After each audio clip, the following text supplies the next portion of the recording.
All right, it is Saturday, May 27th, 2017, 10:35 p.m.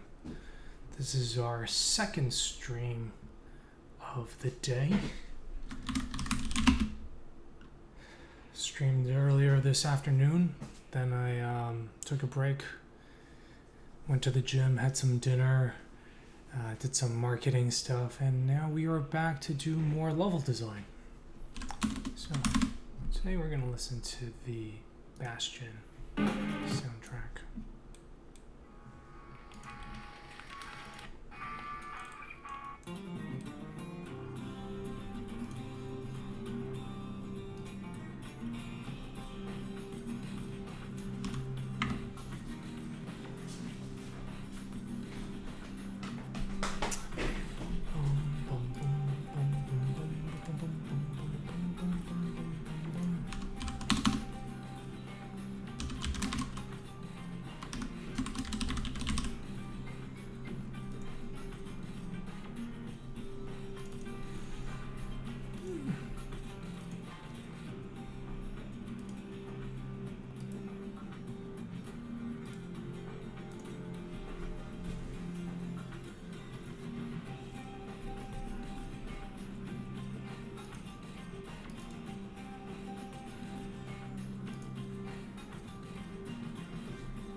Hey, Hassam Shar. How's it going? How's your Saturday so far?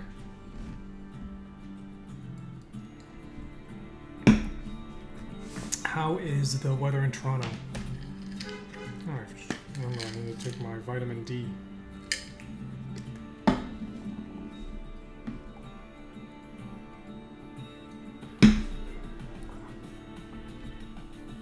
Excellent.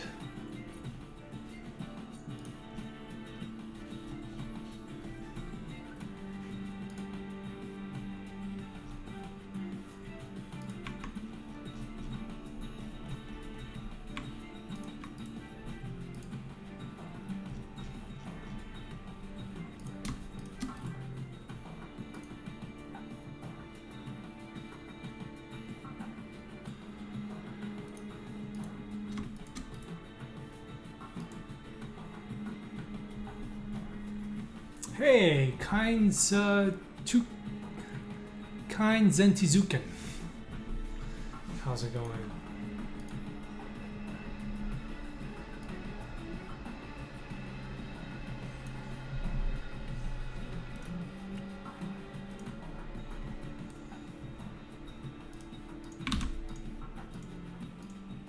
Alright, so I'm just pushing some of the changes to Unity at the moment. Jet user. So I'm actually pretty proud of something I want to show you guys. It's a Sully Bro. So check it out. So I've been doing this you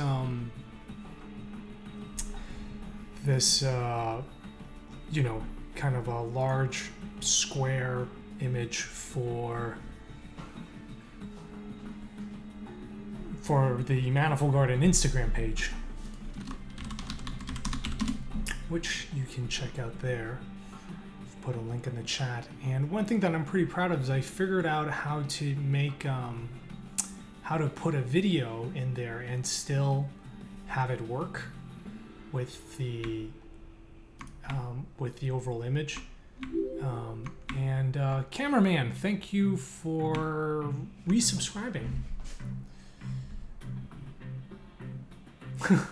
That's all right. So, you know, what's kind of cool is I had to I basically had to take the picture and put it at the beginning of a video, kind of showing gameplay in that area. So, because what Instagram does is it takes the first image. Oh, hey, Hassam Shar, thank you for the subscription. You've joined the Gardenverse. I mean, you were in the Gardenverse before. So anyway, that's kind of cool. I think what I'm going to try to do with the format is update it every, a few times a week, like twice a week, and every, once in a while make the third video like a gameplay video. Hey, Watery Tart. All right, let me push some of these changes.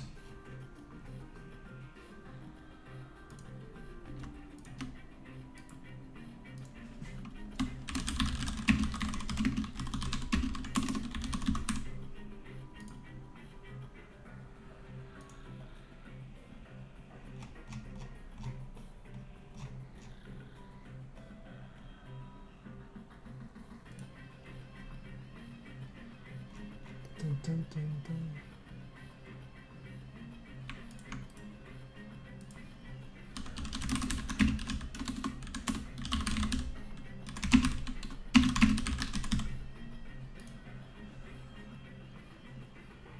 Okay, now where do we store the windows?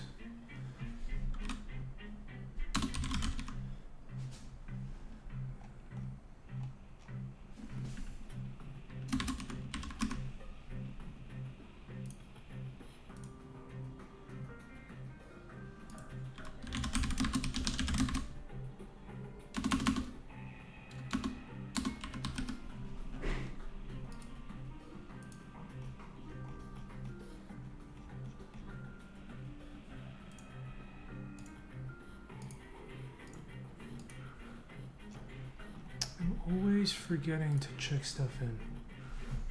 All right. So the other thing too is I am going to, starting on Saturdays, I'm going to do this weekly show where I play through old builds of Manifold Garden and talk about how the game has evolved from 2012 to present. Now, originally I was going to do this as a marathon stream. I was going to do like a 12-hour marathon stream, but I brought it up in the stream earlier today, and a bunch of people suggested that a weekly show would be better because, well, not everyone can set aside 12 hours on a weekend to watch it, and it'd be easier to have people kind of jump in, because then it'd be easier to make to archive episodes on YouTube, easier for people who missed the show to kind of catch up if it's only like an hour.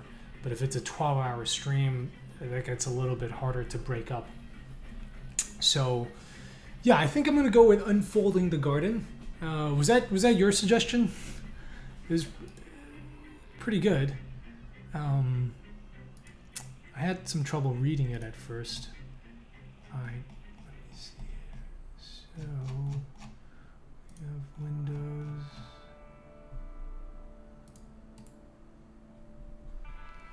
Now, why is there?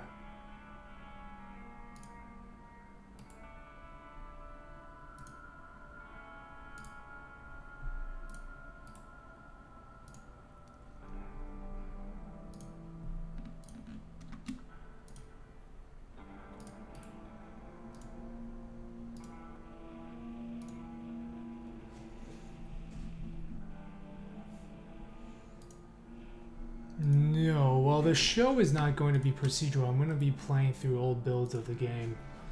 Hold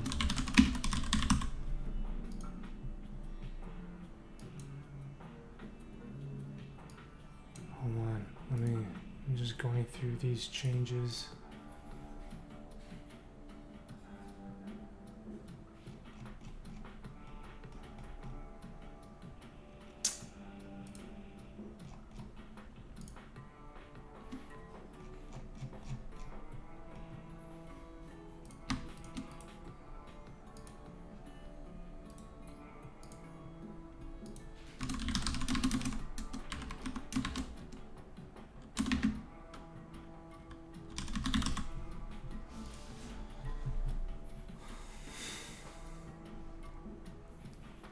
So yeah, I'm thinking Saturday, 1 p.m. Central Time for me, which is 1900 UTC.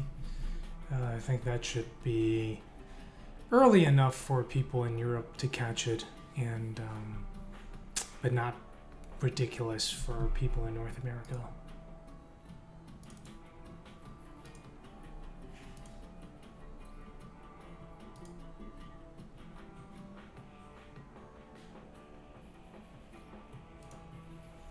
So occasionally we'll have guest appearances as well. Okay, let's check out this whole thing.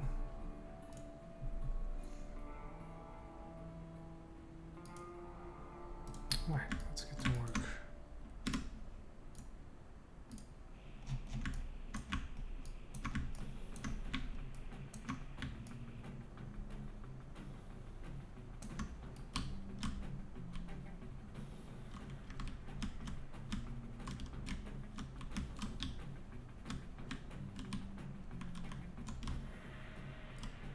Hey, Geek and Gale.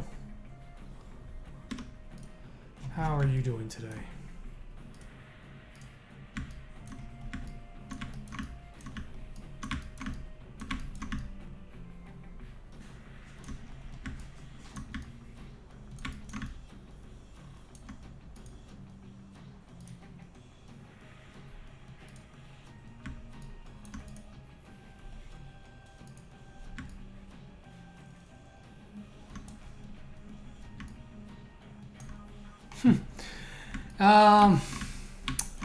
I don't know if I can get them. Well, Phil hasn't actually played the game. I think I can get Phil Tipitowski from the Young Horses. They made Octodad. Phil played an early build of the game and has given me a lot of really good feedback over the years.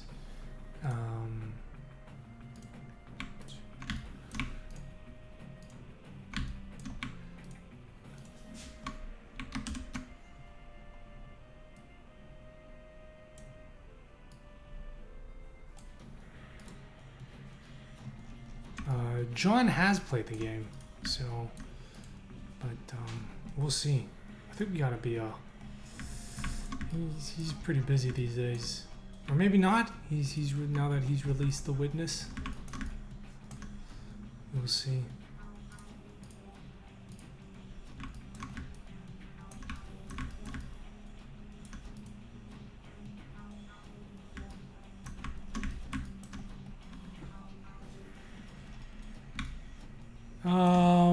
Yes, it will. I mean, there are some problems right now. The levels don't load quite as fast as I would like them to, but yes, the idea is that it'll preserve. It should work like a regular. Should behave like normal space.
Anyway, what do you guys all think of the show idea?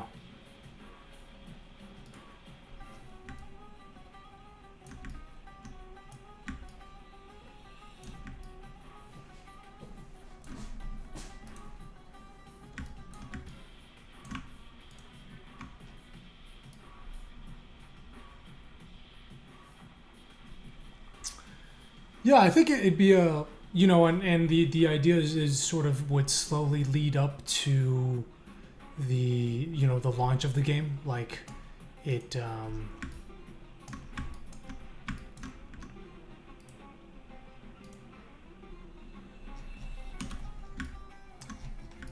I think if I start now, it should get pretty close. So basically, by the time it launches, you guys will sort of know all the history of the game's design, and then when you play it, that'll hopefully shed. Um, I don't know, maybe further appreciation of it. We'll see. We'll see. But it's like 4 years. Um,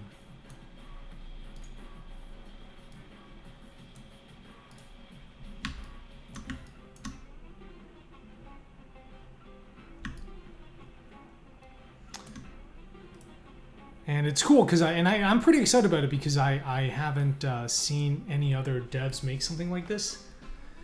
Well, Eber Ortega, I am very glad to hear that you're excited. Ebel Ortega.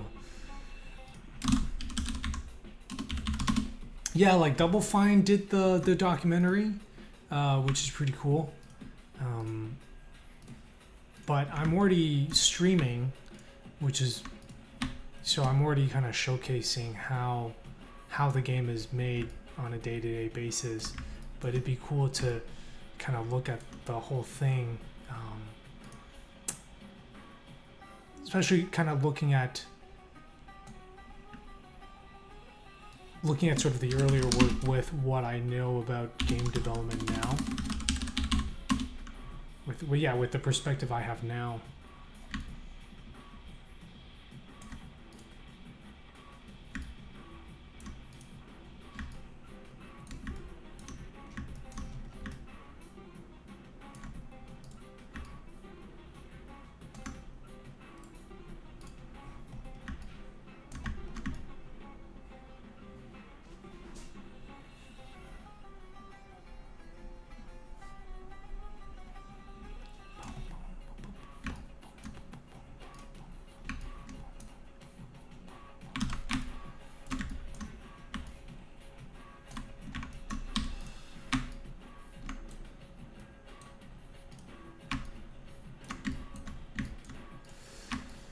I have not played Rhine.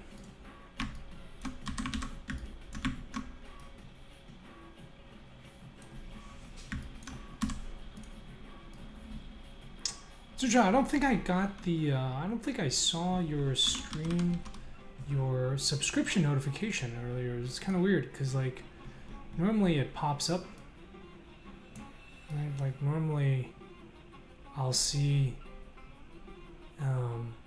like see Cameraman subscribed and I saw that notice, but I didn't see it.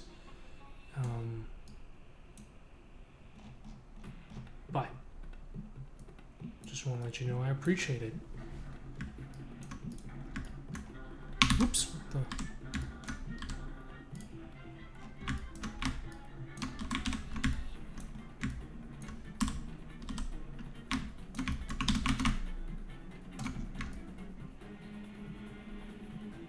okay.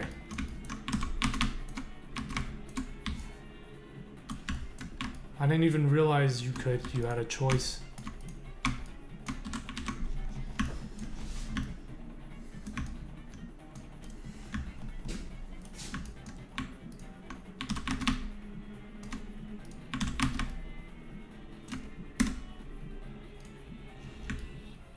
Oh man, this is so cool. This tool is great.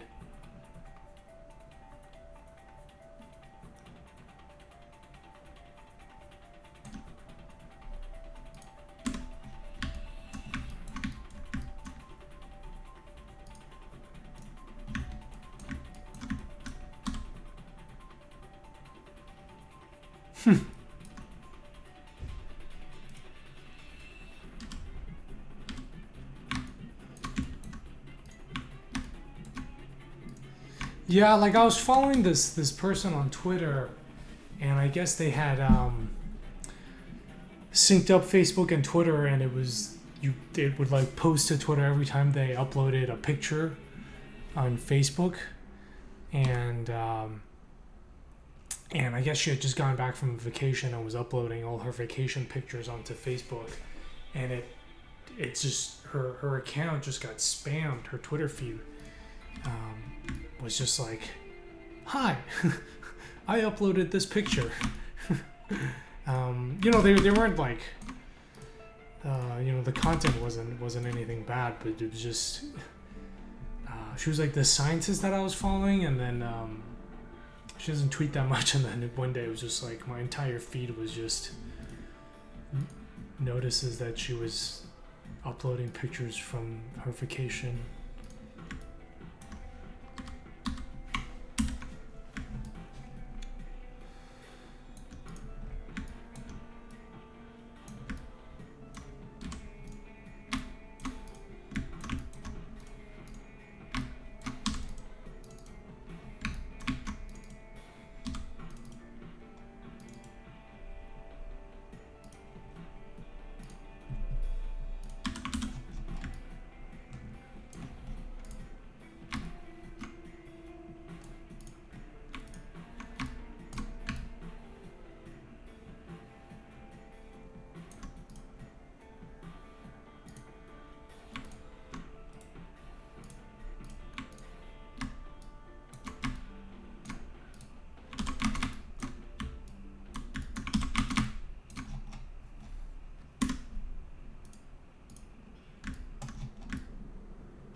Oh, I see what you mean. You thought it was posting to... Right. Yeah. That's right.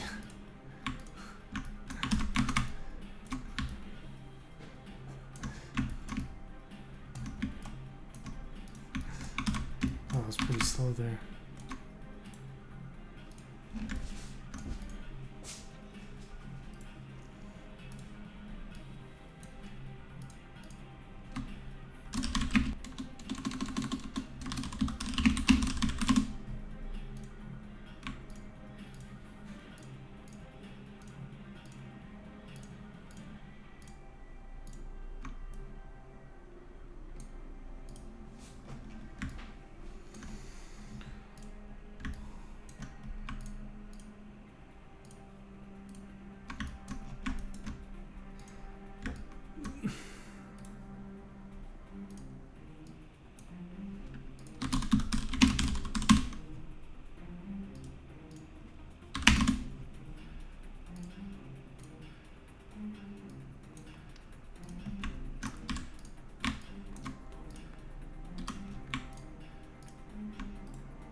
So let's move this down here.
Oh, that's a really nice level of detail.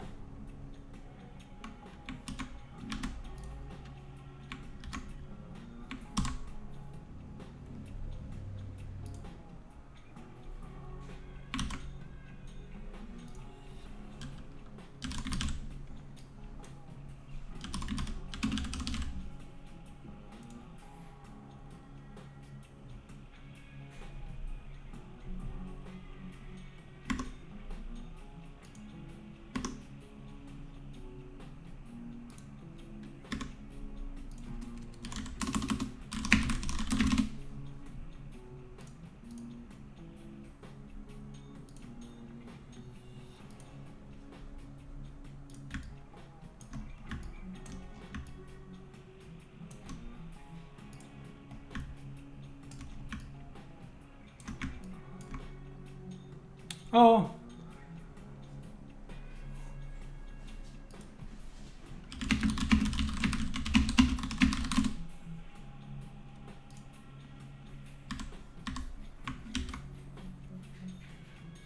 I mean, are you asking about the preserve velocity? I did answer that.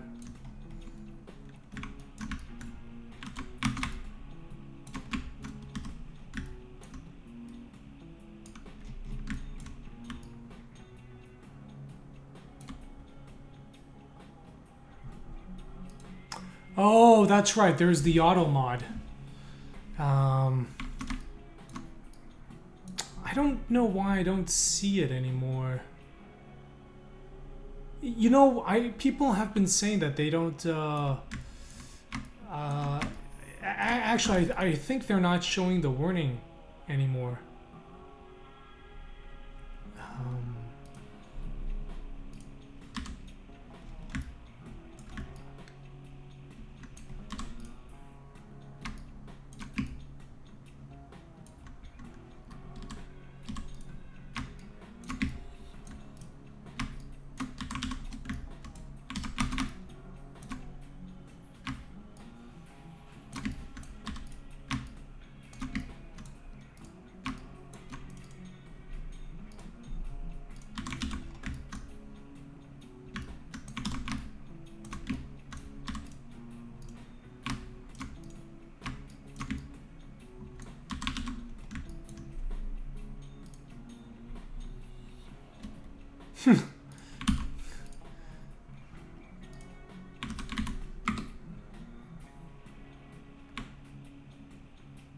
Anti-aliasing.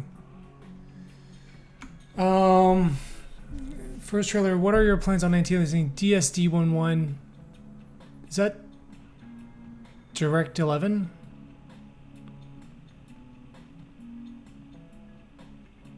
In same majority cases, blurry post-proc. Do I have any plans to look into implementing the amount of sharp is really?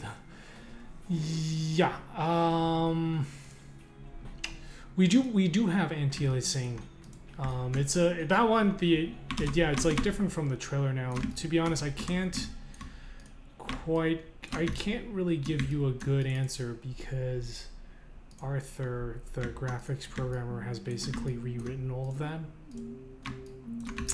and I don't quite know how it works. But it is currently it has been addressed. It's actually a it's something that we're continually looking to improve. So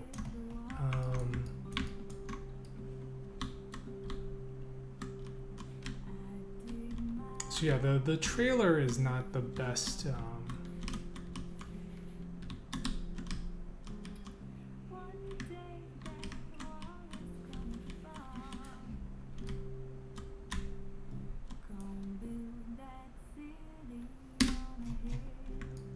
The trailer is not going to be the best example of the anti-aliasing in the game.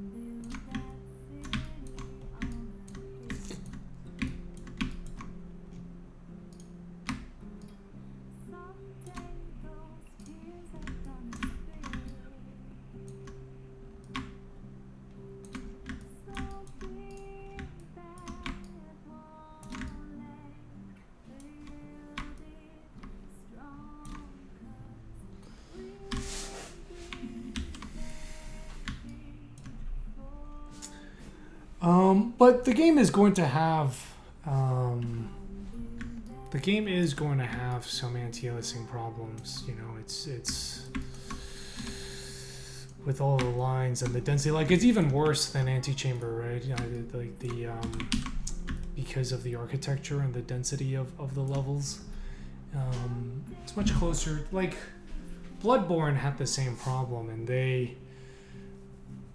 that had a lot of flickering.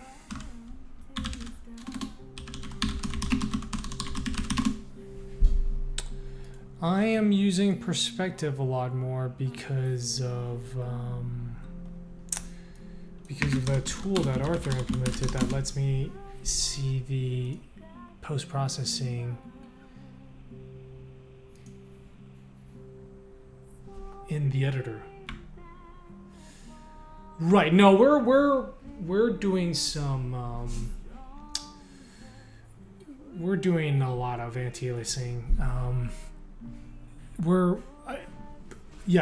We'd have to get Arthur to give a better technical explanation, but I believe we're doing super sampling, so we're actually rendering the scene like 3 or I think 4 times larger and shrinking it down. So, but anyway, yeah, Bloodborne had a similar problem where it was like you'd see all these lines to the fences. So yeah, I think to address that you would need temporal anti-aliasing, but that is, I don't know if there's a good solution at the moment. But yeah, I'm super confident in what Arthur is doing. We are not using the Unity ones that come with forward rendering. Those are not available to us. Anyway, you know,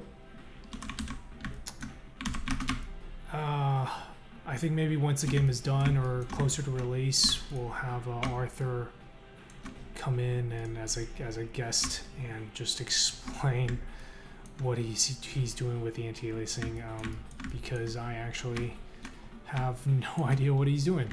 So it would be informative for me as well.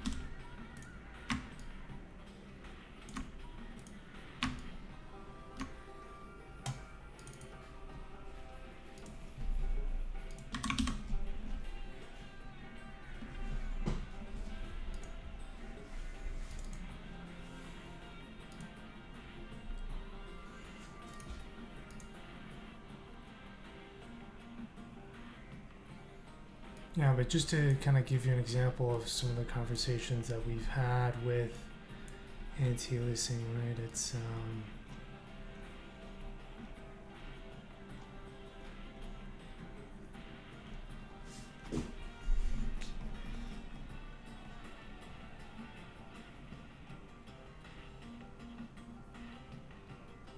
oh, I might have archived it.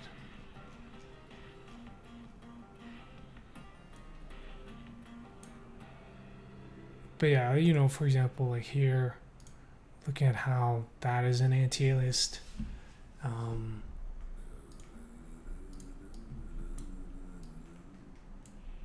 Yeah, long story short, it is something that we are looking into and continually trying to improve. Slack and Trello, Slack and Trello, Slack and Trello, Slack and Trello. I want Weird Al Yankovic to make a parody song. You know how it is. Slack and Trello, Slack and Trello, Slack and Trello, Slack and Trello.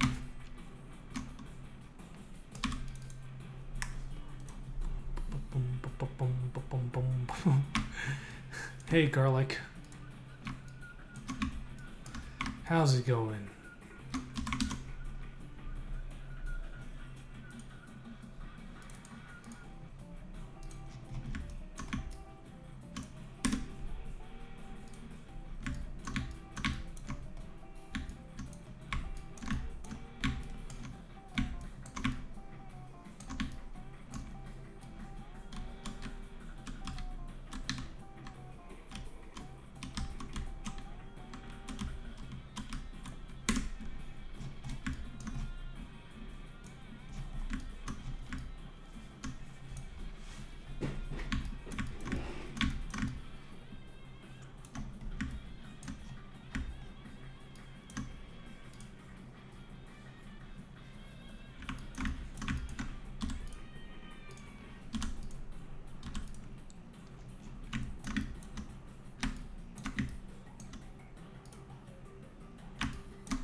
I think Jet User might be playing Rhyme at the moment.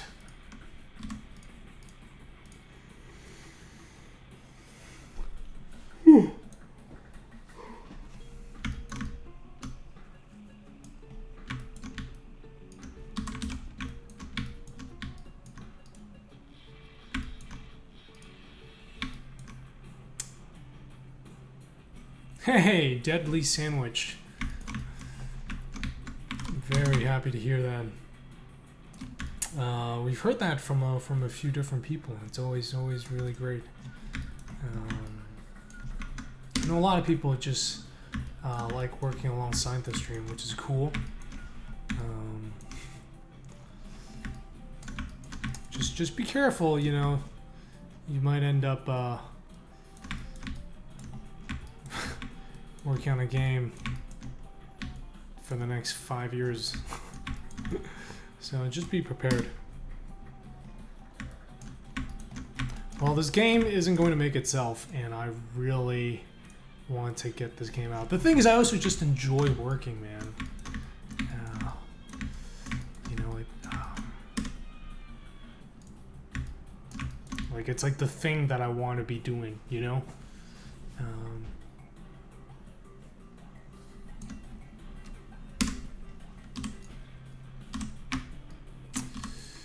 Man, I am still not used to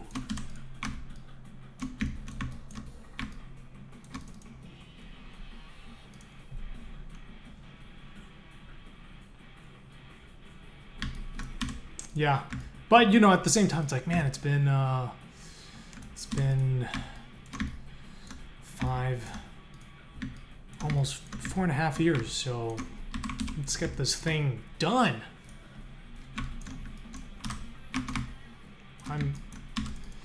I love working on the game, but I'm also ready to finish it, and I'm also ready to release it.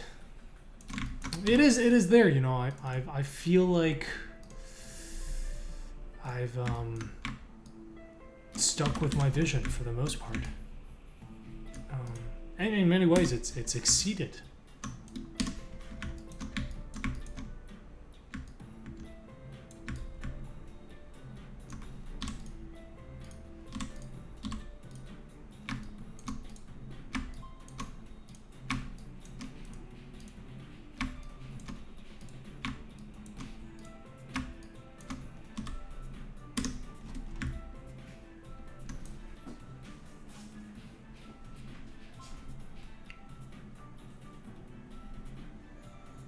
How you could stream for so long?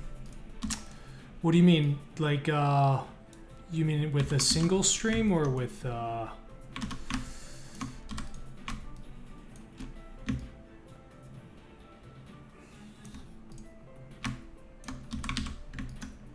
As in, how can I stream for so long in one session? I don't think my streams are that long. They're usually like 3 hours, 4 at most. Take a lot of breaks as well. I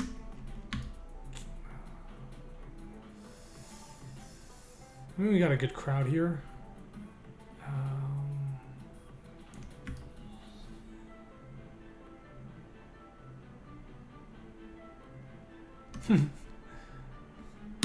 My motivation is high. Yeah, the streaming actually helps me stay focused. Because, you know, I mean, it's Saturday night. To be honest, I kind of, if I weren't streaming, I would be watching some dumb show on Netflix. So, this is forcing me not to do that. Which is good.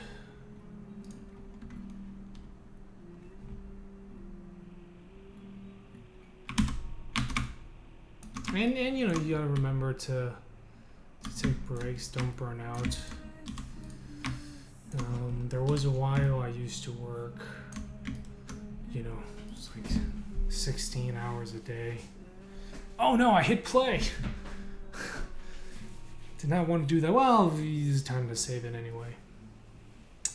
House of Cards. That's some good marketing. I gotta make sure Manifold Garden gets in the next season of House of Cards.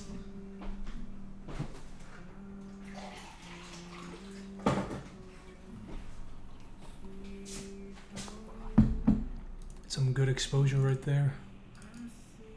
Be like Monument Valley.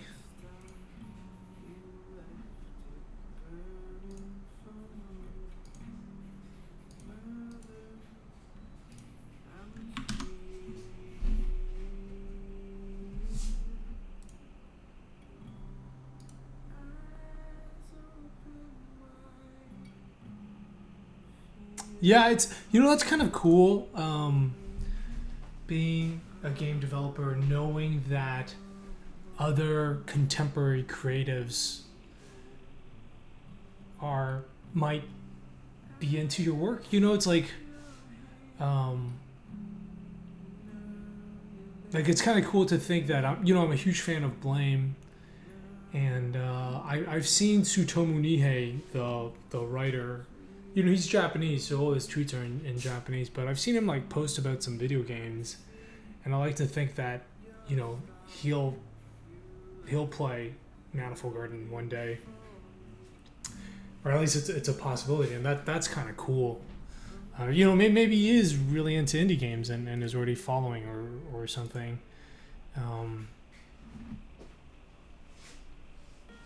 And that's yeah, but you know, a lot of people play video games, so I don't think they'll have a problem finding another writer that plays games. Exposure. It's exposure or die as an indie developer. Indie developers are not competing with each other.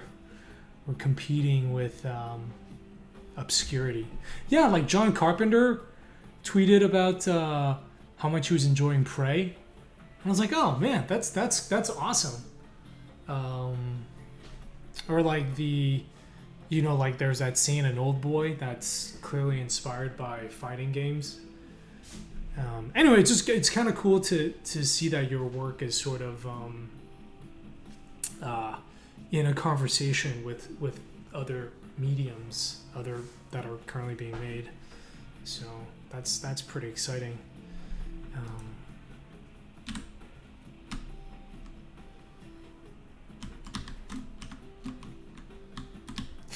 So my my no-clip navigation is slightly different than, I use buttons that are slightly different than what Unity uses for its in-editor movement, and it is kind of annoying. Oh yeah. What is my opinion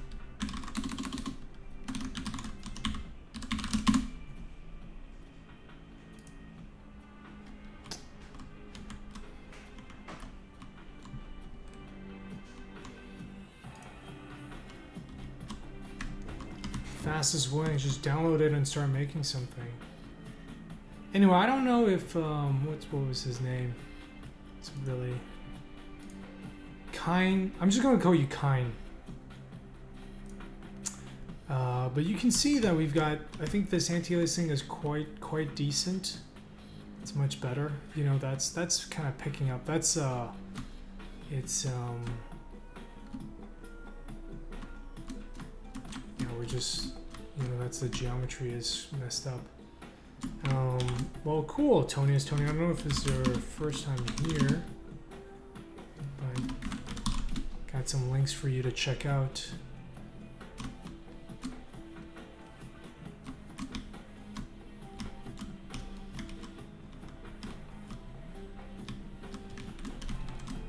All right, okay. I'm really digging this.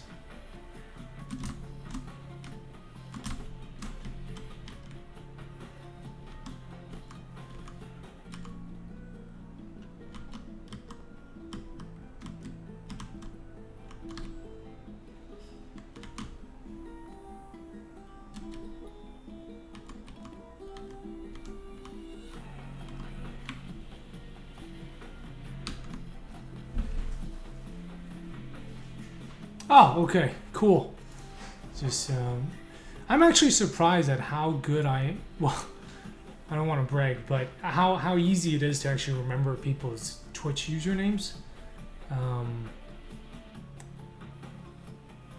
Like I can, or rather I can always recognize when it's a username that I haven't seen before. So that's pretty neat.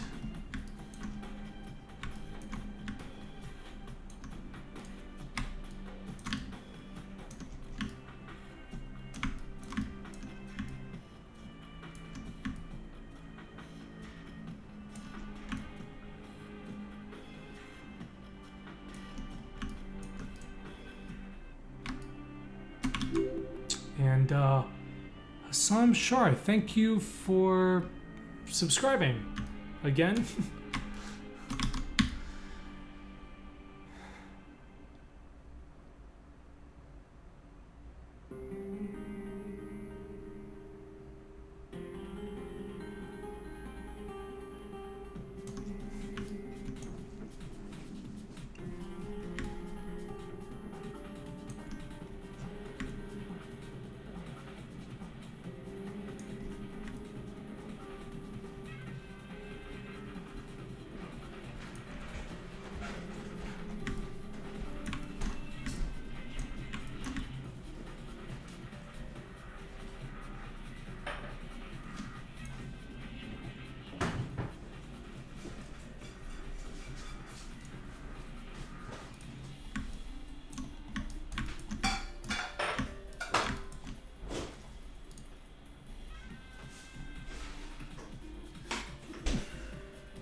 Yeah, I did a bunch of them and then I stopped, and now I'm getting back into it. It's been they seem super awesome, like, because you know a lot of people can't watch the streams, and the streams archives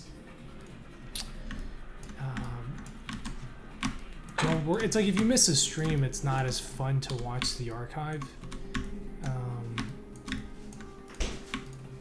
Since so much about what makes a stream interesting is like the interaction, but for people that can't watch it or don't have the time,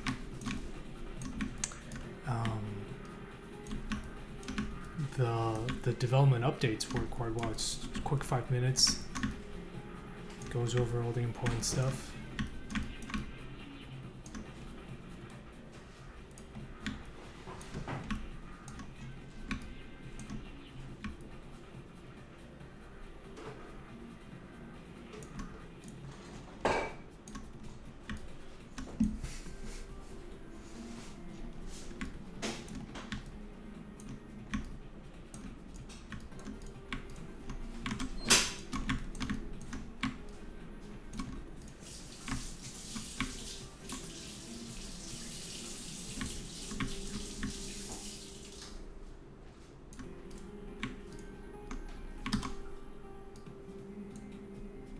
What do I think about the people who get super pissed off about a particular aspect of a game, whether it be story, customization, gameplay?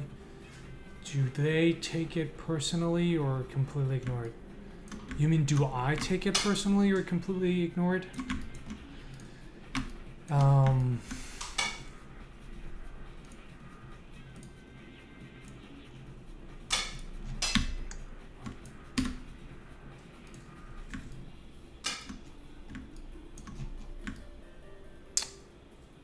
That sounds more like a general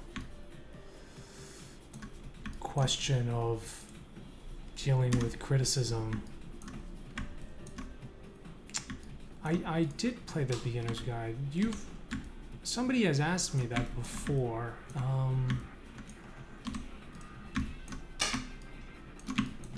I did not.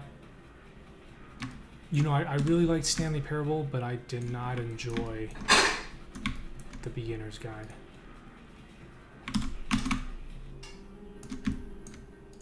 But let me answer Ebel Ortega's question first.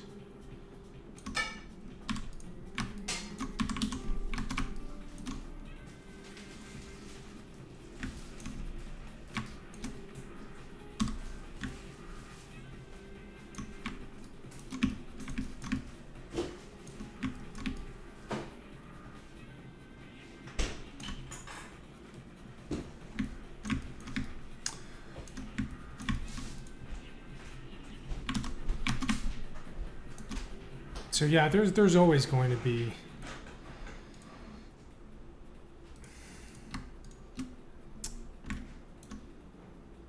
criticisms of your work, and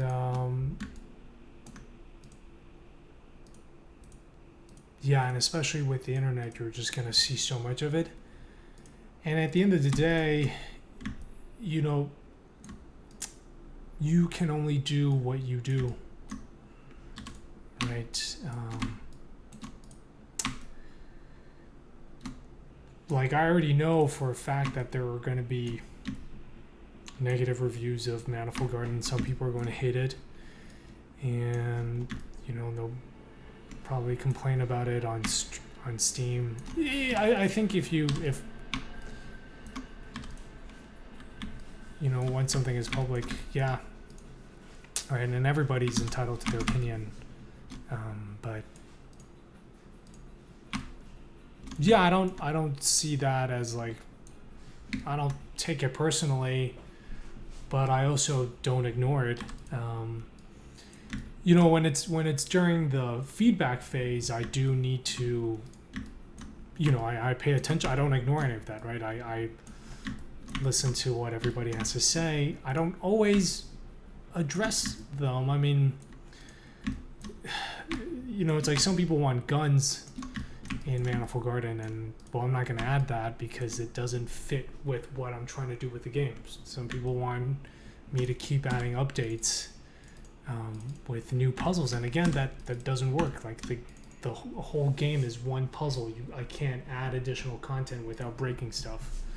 So yeah, I don't take it personally, and I don't ignore it. I look at the feedback. I look at how it stands with what I'm trying to do. If it is, if it's going to help me achieve what I'm trying to, like, if it's, the feedback is like players are not getting something that I want them to get, then I look at, okay, like what am I doing wrong? What can I do better to help them get that? But if it's, if it doesn't align with my vision, then it's not something I'm going to change. And there's always truth. Not necessarily, right? I mean, if somebody says they want guns in Manifold Garden, I'm not. It could mean that the game feel is not there. Like it, so that's how I would interpret that. Like, okay, how can I make it it's like, okay, so they're really, the game is not exciting enough, and they think that having guns would make it exciting. There's a Neil Gaiman quote about feedback, which is, if somebody says that they don't like something, they're usually always right. But if they suggest how to fix it, they're usually always wrong. So, yeah, like, people will say, hey, first of all, let me give a shout out to Team Talamo. Thank you, by the way, Team Talamo, for the host for the raid. Team Talamo, you guys should follow her. She is another game developer, streamer, has been started working with Unity about almost over a year ago, right? So welcome. And for those of you from Team Talamo stream, my name is William. I'm working on this game called Manifold Garden. Currently answering some questions about how to respond to feedback. So one example with, whether if somebody has negative feedback, do you take it personally or ignore it? And I was just saying that, yeah, when people say something is wrong, they're always right. When they tell you how to fix it, they're always wrong. So for example, like a lot of, in the early builds of the game, I had a lot of puzzles that were very hard, and a lot of people were like, oh, you should, they'd be like, okay, this puzzle's very hard. I'm not enjoying myself. You should add a hint system.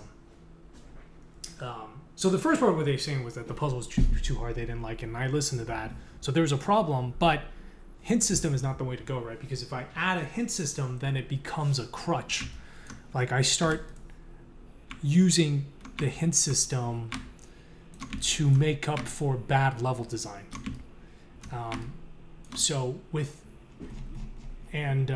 Because I wasn't using, I decided not to use it. I didn't use a hint system, and instead what I did was just like tweak the level design a lot, kind of used a lot of visual wayfinding techniques to guide players to where I wanted them to go.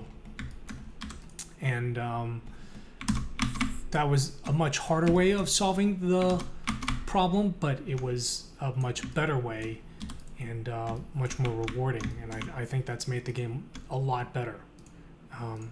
And also because, if you start using a hint system, then players will come to rely on that, right? They'll, like, as soon as they get stuck, they'll be like, okay, you know what, let's just use the hint system, because it feels like that is part of the game.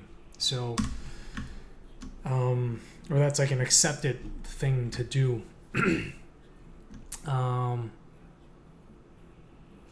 Right. No. I'm not saying that. I'm not saying that all suggestions are wrong. Right. It's a saying, right? And as with all of these sayings, it's like, you take it with a grain of salt. Like it is not. They're just sort of guidelines. But I'm saying is you ultimately, with every suggestion, I weigh it with my own vision and what I want to do. And if it's something that enhances and that furthers that, I do it. And if it doesn't, I don't do it. But all I'm trying to say is I don't just... I do listen to all feedback. I don't just implement suggestions blindly.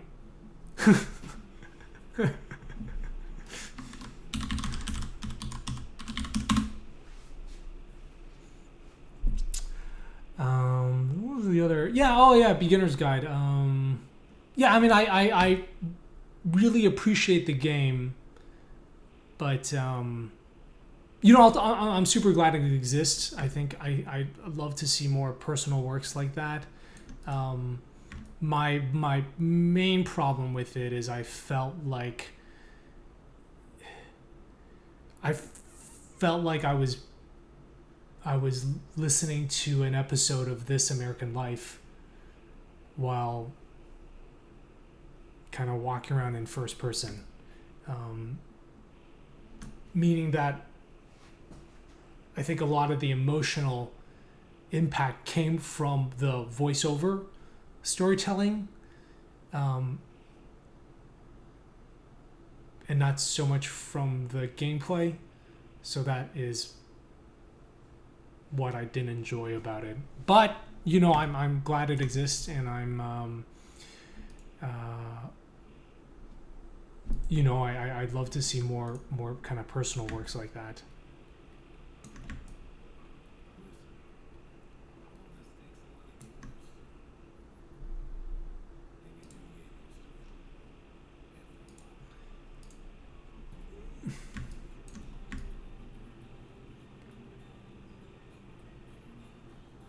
So anyway, I hope that clears up some of the questions.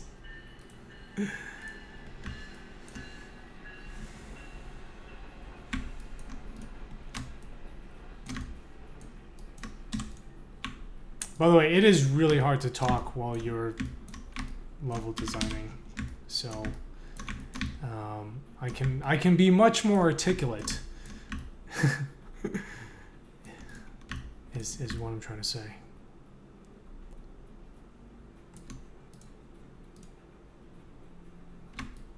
Oh, thank you, True Gamer Maniac. Did a train just go by?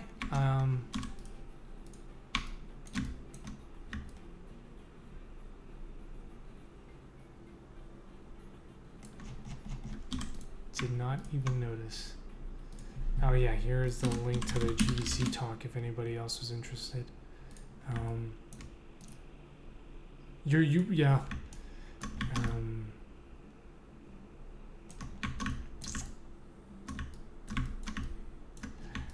I'm pretty excited. I'm pretty happy with how many people have kind of learned about the game through the GDC talk. It was a lot of work to prepare, but I think it's one of the best things I've done.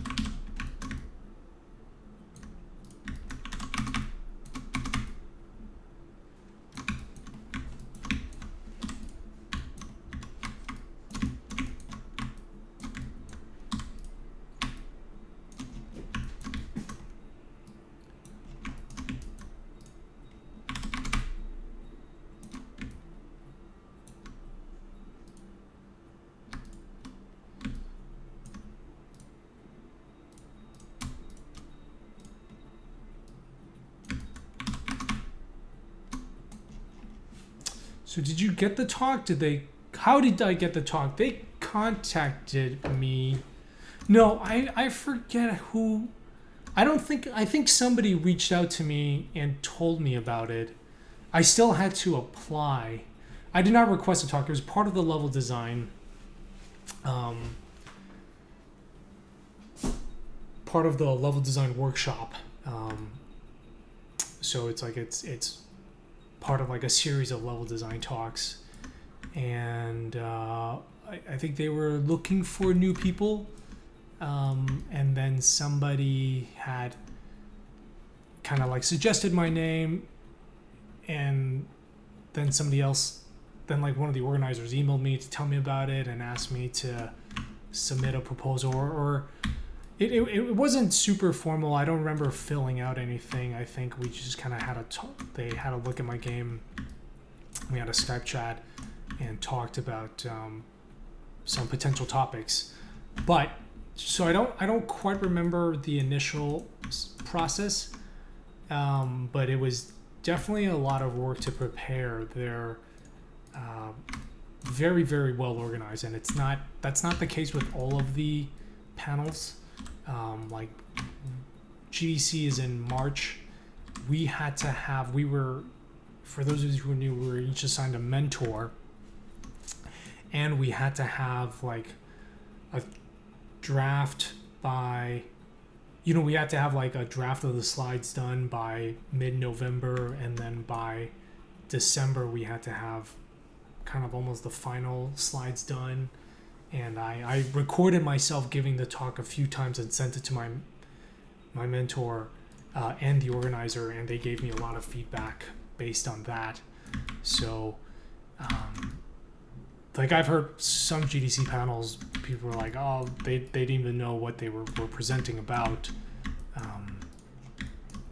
So yeah, if you guys ever get a chance to do the level design workshop, I highly recommend it. But just be aware it is a non-trivial amount of work. And you know, I've given talks I'm not super happy with. Sometimes it's just is setting kind of where I'm at. You know, with public speaking, it's like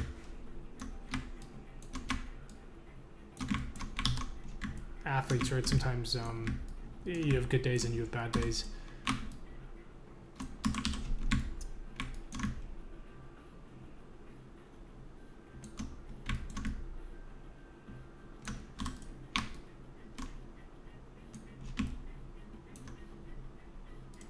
Anyway, but I am very, very happy with my GDC talk.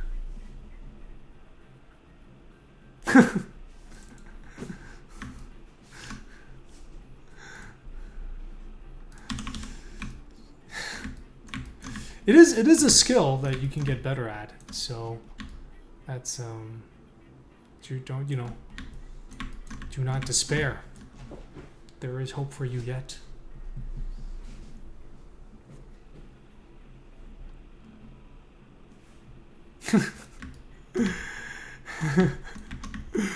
Why it failed.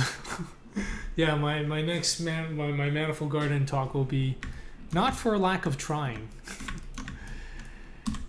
No, I would absolutely love to do a Manifold Garden postmortem at GDC. I've always found postmortems to be incredibly inspiring and also very, very hopeful. But you know, it would, of course, but that's also hard. You know, it's everybody wants to do a postmortem and be like, this is how my game became super successful.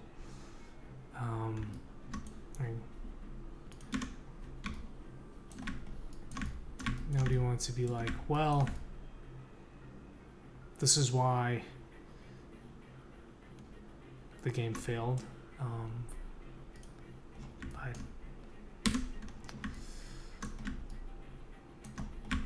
But yeah, we'll see. Regardless, though, I think it would be good to just talk about the journey after so many years. Man, I am killing it with this architecture right now.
Yeah.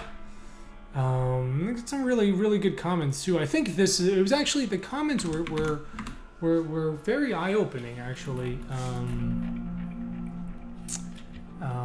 Because like, so this was a very eye-opening comment, right? I've seen this game a lot, never really understood if it was more than an architectural showcase. Now that I see it in action, I get it with the box drop example. I think one should showcase this more often. And I was like, man, I really need to I need to start showing gameplays like it. It made me realize I'd spent too much time focusing on the visuals.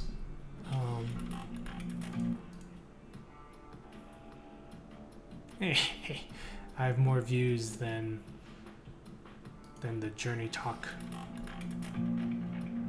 Oh wow, that's a lot of likes. 715. Yeah. Sorry, I'm so shallow.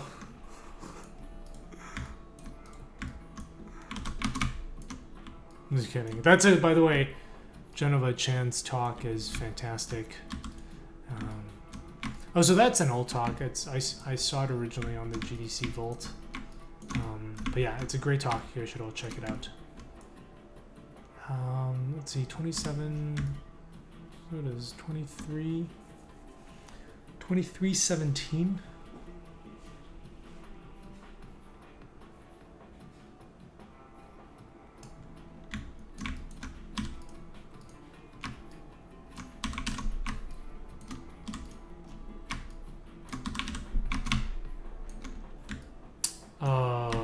No.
It's tough. I think it's you know it's enough when it's. Oh man, look at those stairs. Those stairs look fantastic.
Yeah, that's not that. Yeah, Thwomp's suggestion is not bad.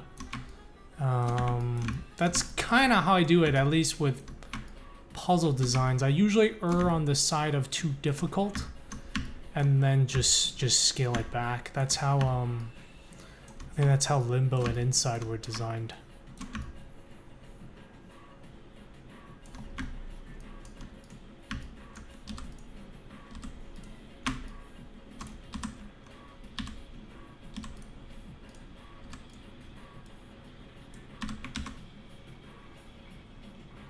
Oblique surfaces do not exist in MG as a class. Oblique meaning diagonal? I gotta look up what the word oblique means. Oh.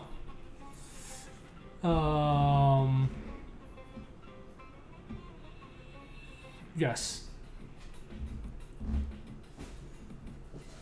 Yeah, no. Oblique surfaces do not exist. Did you just post? Oh, that's kind of cool. Is that a mirror?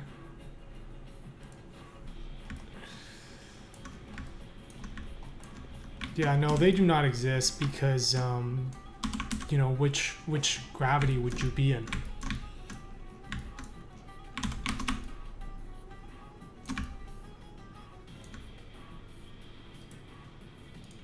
I thought that was going to be the sunburn.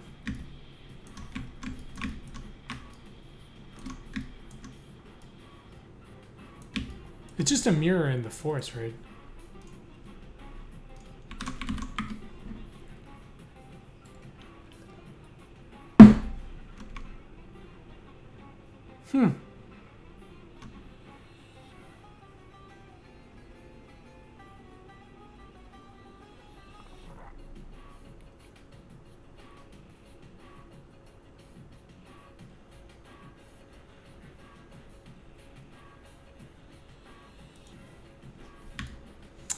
It's fake.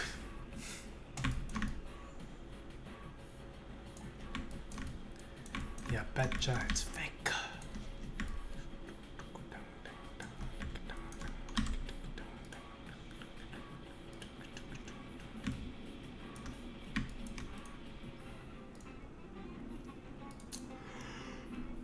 Ooh, man. I am tired.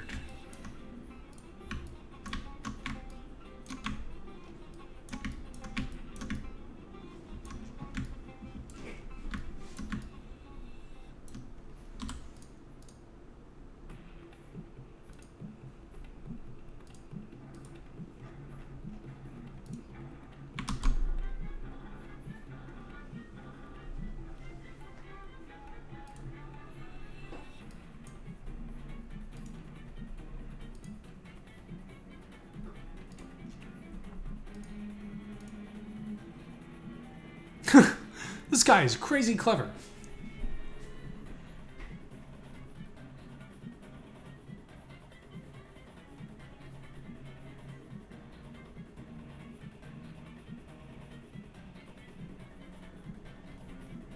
You know, I should respond to some of these.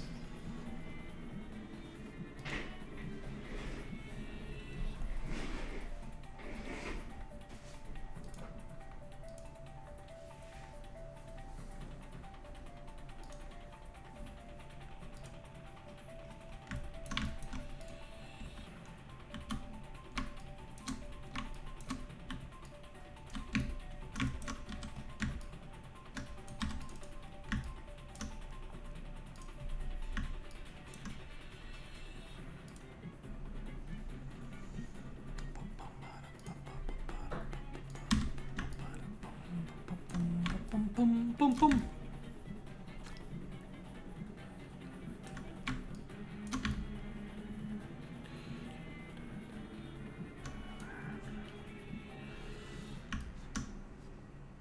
Oh, boy.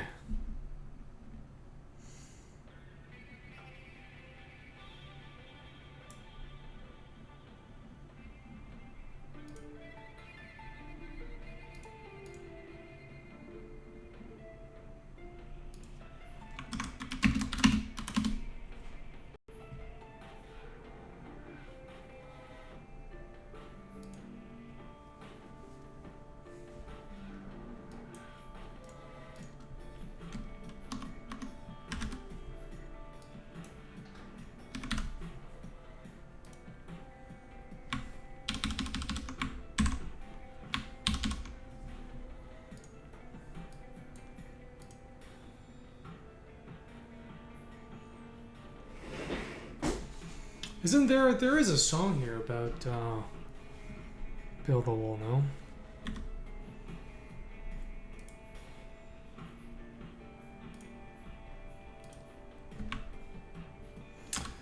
So for those of you in the US, what do you guys got planned for Memorial Day weekend?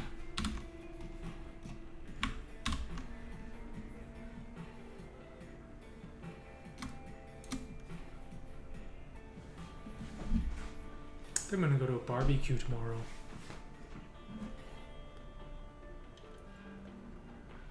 What do you guys recommend bringing to a barbecue?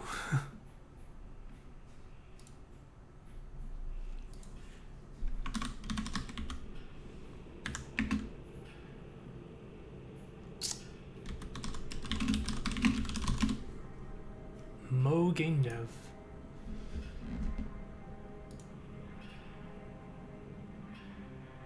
Oh man, look at these. These are gorgeous.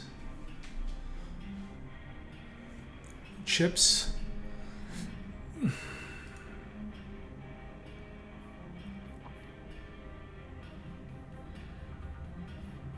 This is a massive house, dude. I like how this house just has a giant hallway. Yeah, this is.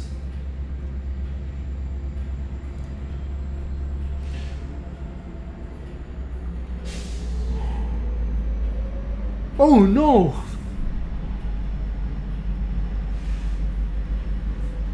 No, I think it's still there. I hope they didn't take it down.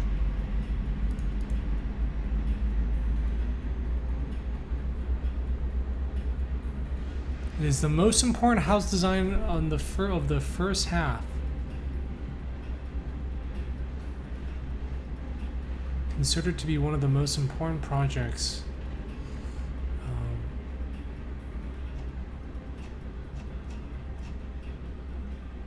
It is very, very lovely.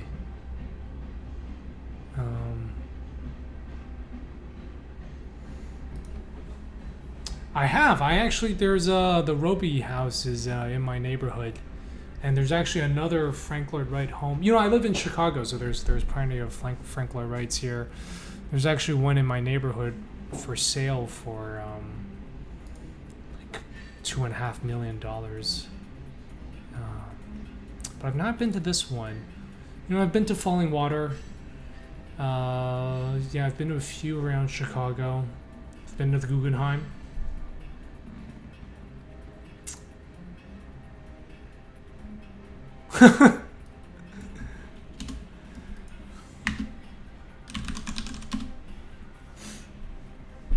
Yeah, but you know, they're not so good for. They're always on the. There's no glass? Oh, this is interesting that they've just got this. Isn't this awesome? You never see this. This is kind of interesting, right? If it looks like there's no windows. It's like who does this in Buffalo? Who just puts this hallway? It doesn't look like there. No, there are not. Yeah, you can't see any glass, but like, who puts this hallway that's just, you know, that's open to the outside? Who puts like an open air hallway?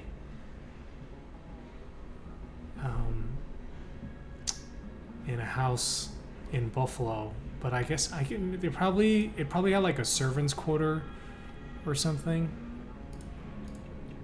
Servants' quarters.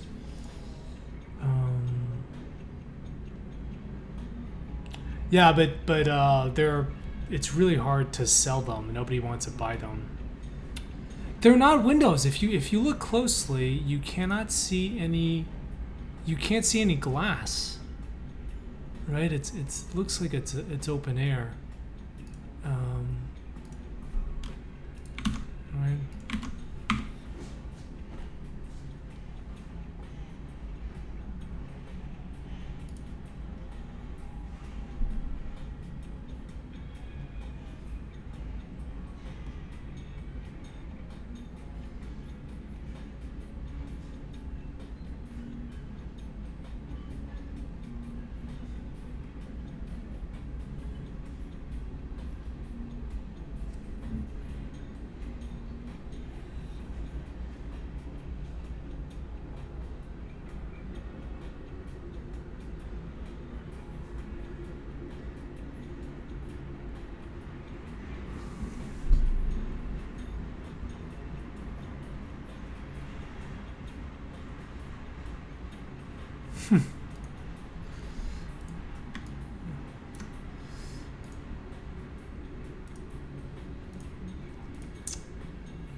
Wow, is that a skylight? That is beautiful. Hey, so Netflix better than my stream. I see how it is. But anyway, thank you for stopping by. Thwoomp, you haven't been to Falling Water. The piece of the Imperial Hotel. Oh man, I love that. We actually have a level that's inspired by that. I wonder why they ended up taking that down, but it's good that they kept a part of it.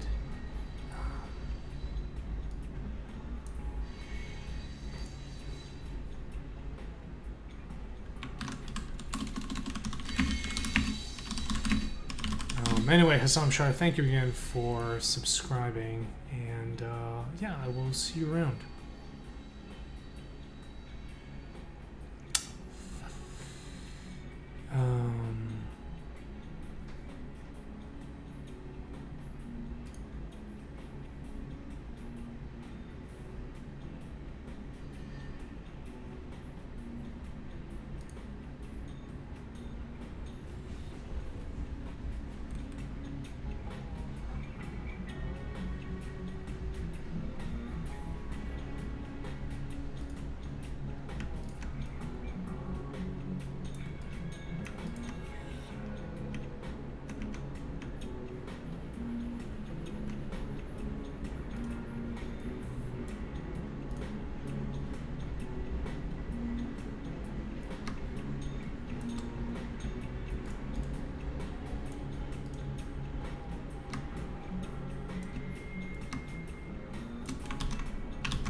Yeah, that's I know it was a big influence. We got I don't know if I have any pictures. It's too much work to load up that level, but let me see if I have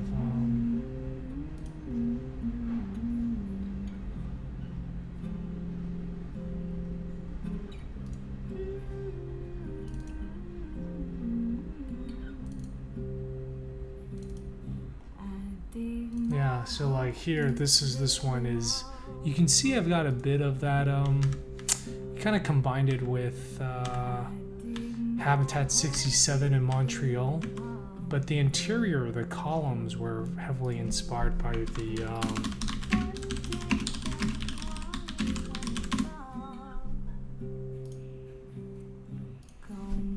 yeah, so right, you can see we took a lot of inspiration from that, the design of those interior columns, this stuff, so it's sort of kind of taking it all over there. Yeah, so it doesn't, like, I think if you're not familiar with the building, you might not recognize it.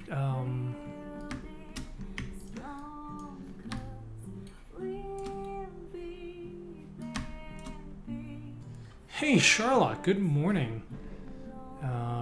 The Psalm Shard just signed off, and we were doing well. We're having a pretty chill stream here.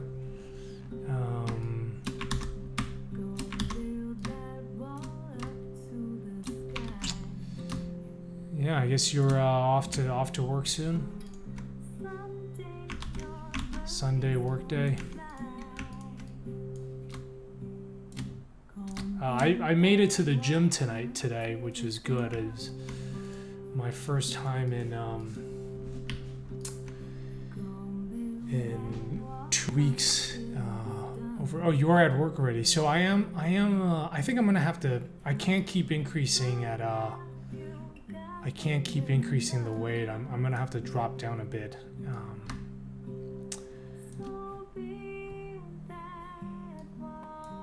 Mostly just because I'm pretty taken with the game at the moment, and when I'm like getting pretty close to my 1 rep max at the gym, and it just kind of wipes me out for the rest of the day. So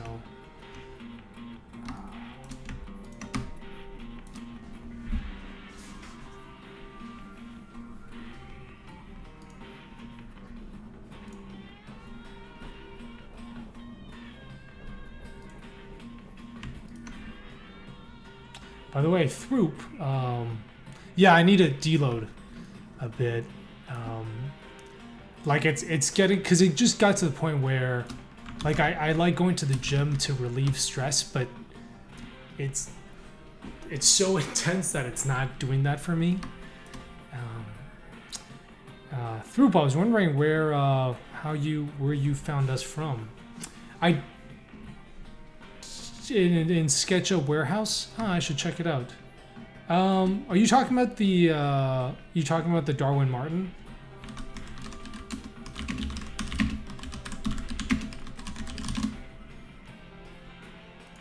Huh. Yeah. Oh, this is awesome.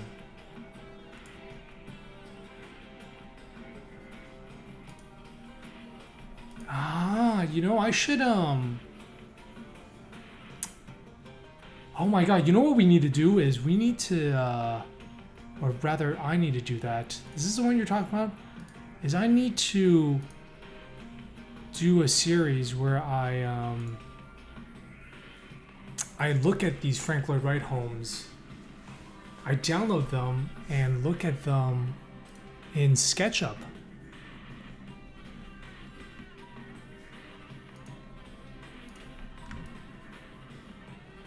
That's kind of a cool way of how much isn't I thought SketchUp was, this is Google SketchUp, right? I didn't even realize you had to pay for it. How much is it to buy?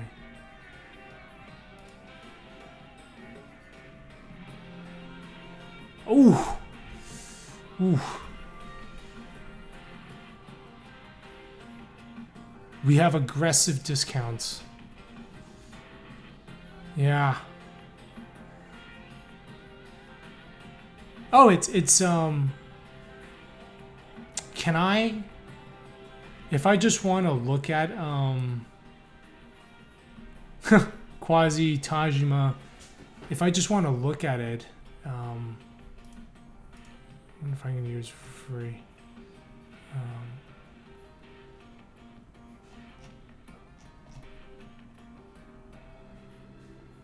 Why didn't I think SketchUp belonged to Google?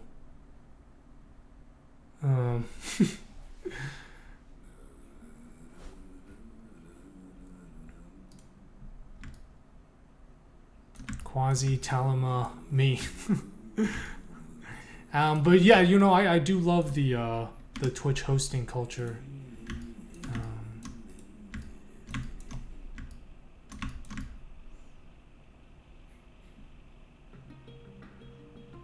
Really cool way to. Oh, interesting. That's quite rare, because it's usually people selling to Google. It's like, why would Google want to sell to you? It's not like they need money. You know what I mean? Like, why would they not want to just own everything? Hey, thank you, Super Voximus.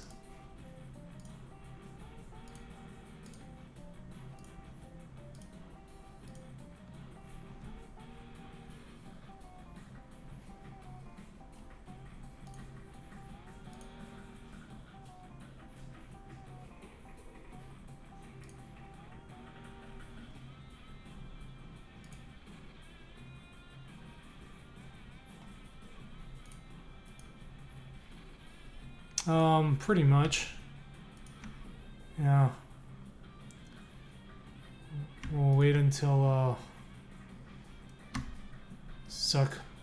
Zuckerberg runs for president. That guy is definitely going to run for president. which would be terrible. Um,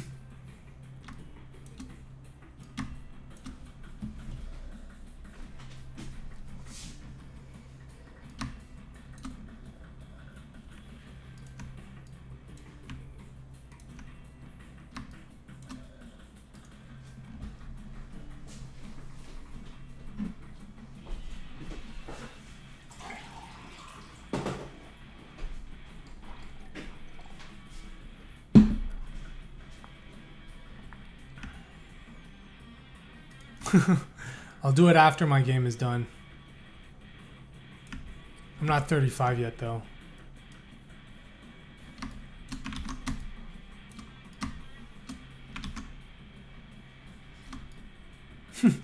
I don't know.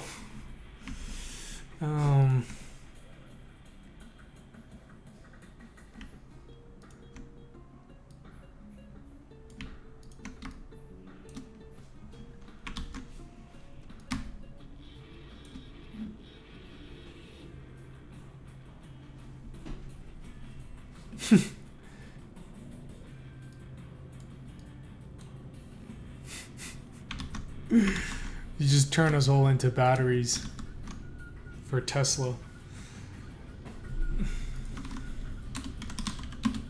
Yeah, we spend a lot of time in front of the desk, so it's good to,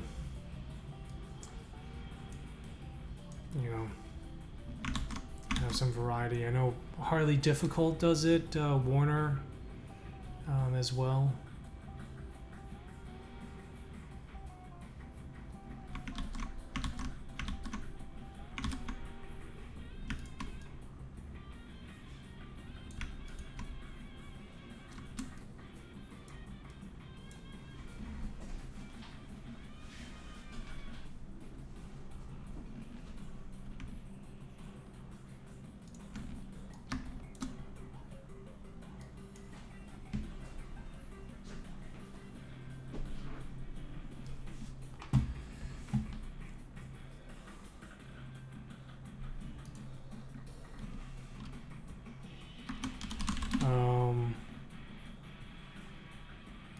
Well, it's not that interesting.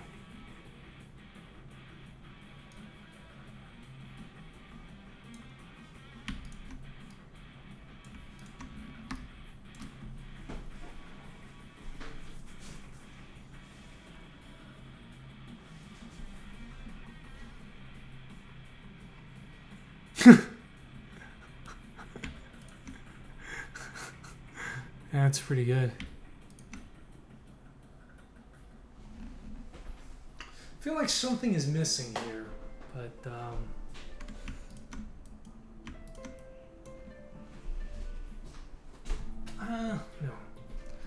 Put back in.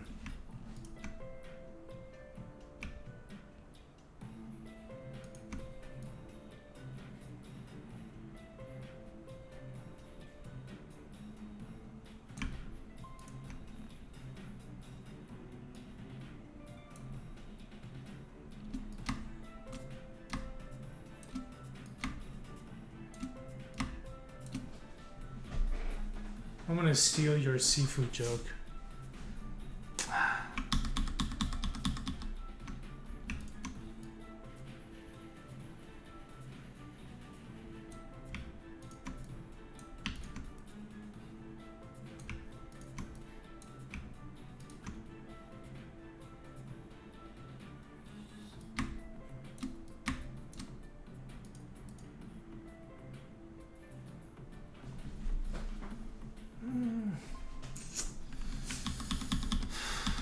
Just doesn't.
that looks okay. Let's move this whole thing up though.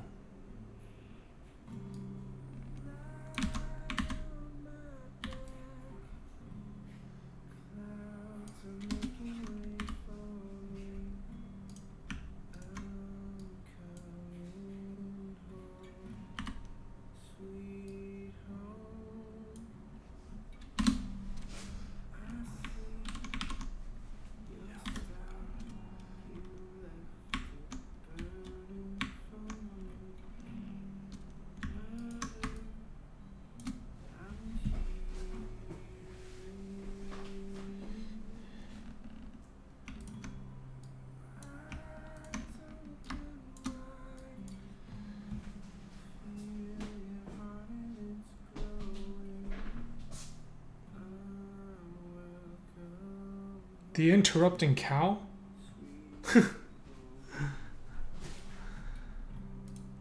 Okay, let's try this. So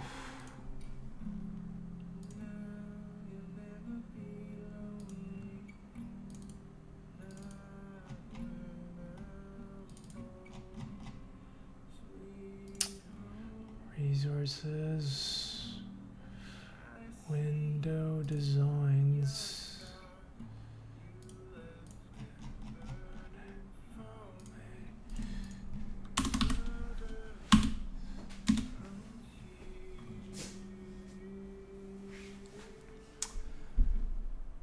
Quit smoking because by switching to a vape and it makes me hack and cough. Wait. That's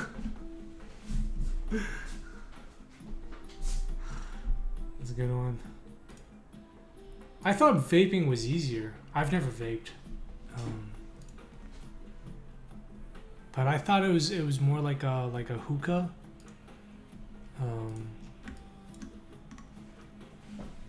Like it seems like water vapor, no?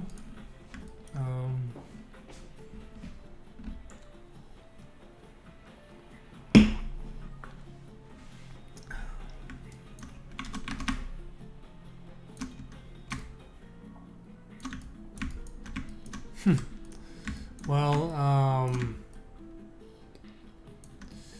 sounds like quitting smoking is. I mean, I think that's a good thing.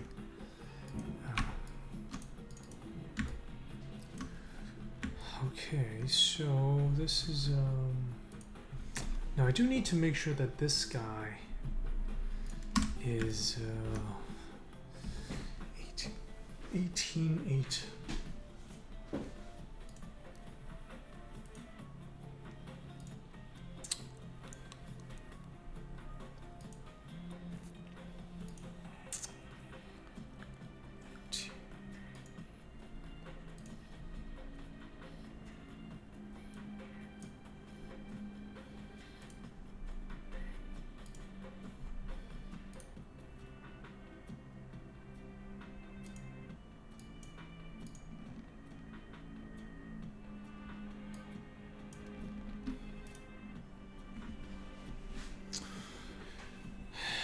It's 18 times 4. 72. 72. 72. 72. 8 times 4, 32.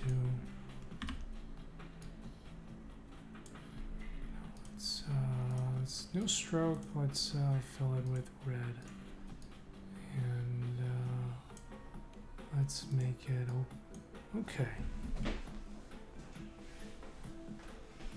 Huh. Alright, so sure what I want to do here.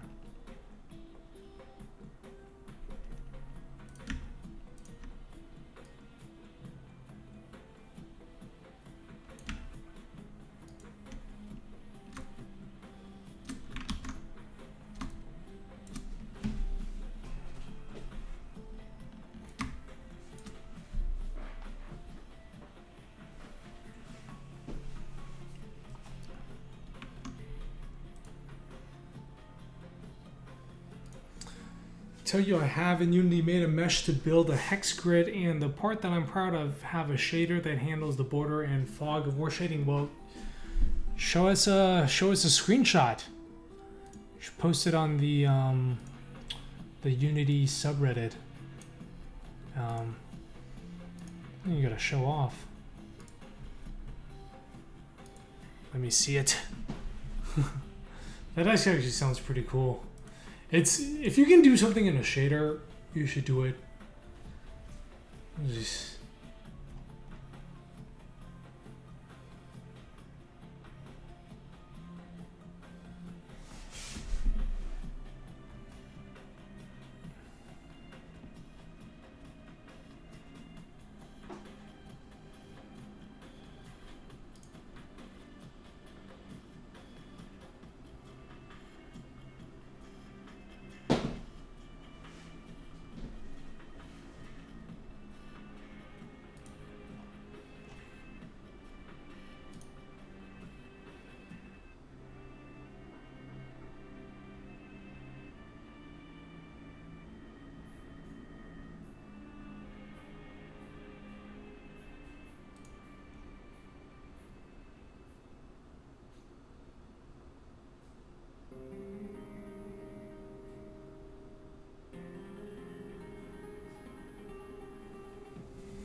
Oi! Bless me.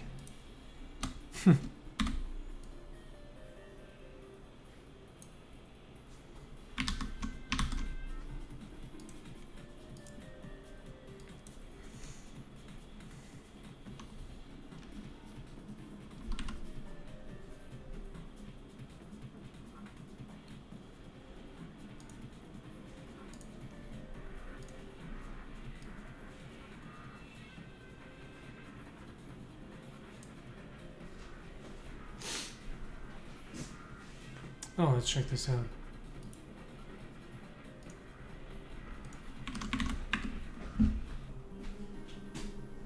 Oh, nice. Oh, that's pretty cool. Huh. Interesting. Yeah, nice, dude.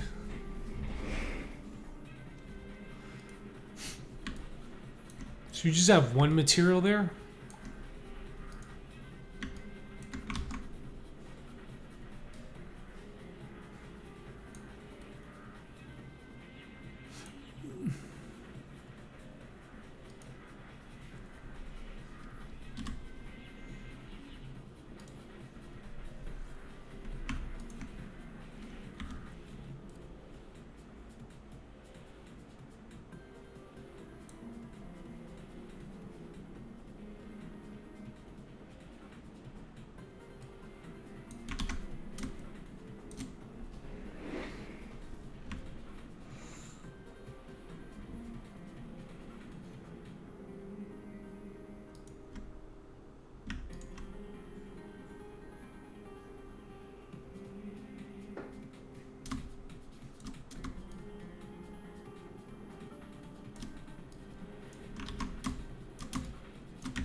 Yeah, there's a shader pipeline. Um,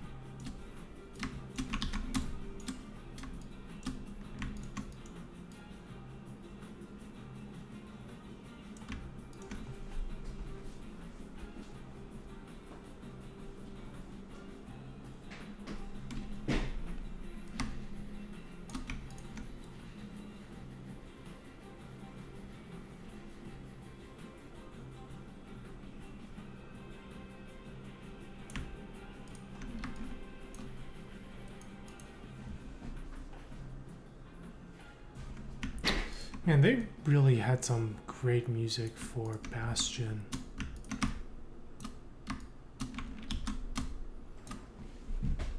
Bum, bum, bum, bum.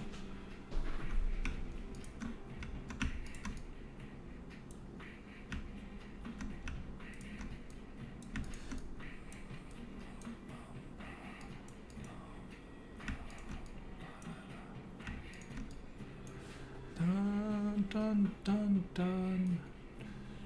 Dun, dun, dun, dun, dun, dun.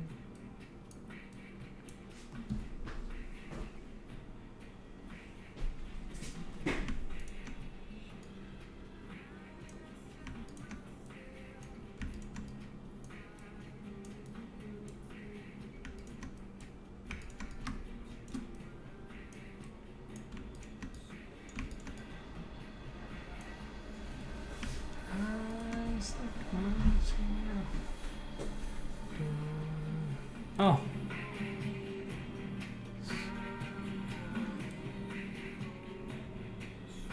Yeah, I don't want it super loud.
This is not. This is it's for a window.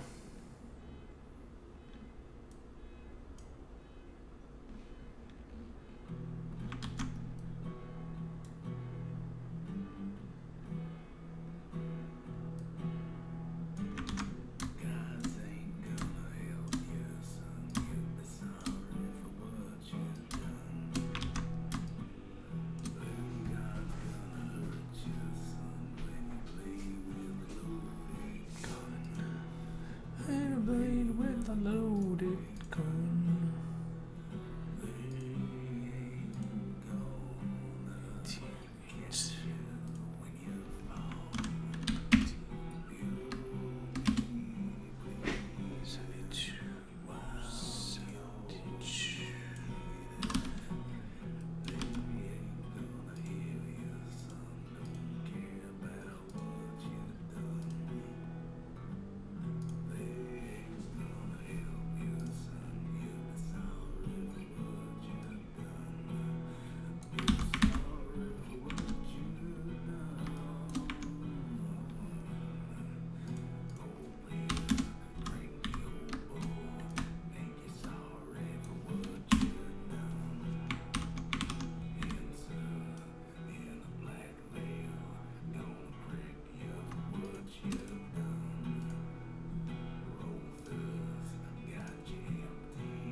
Yep, so see I do click on this window generator and I'm just gonna select the image.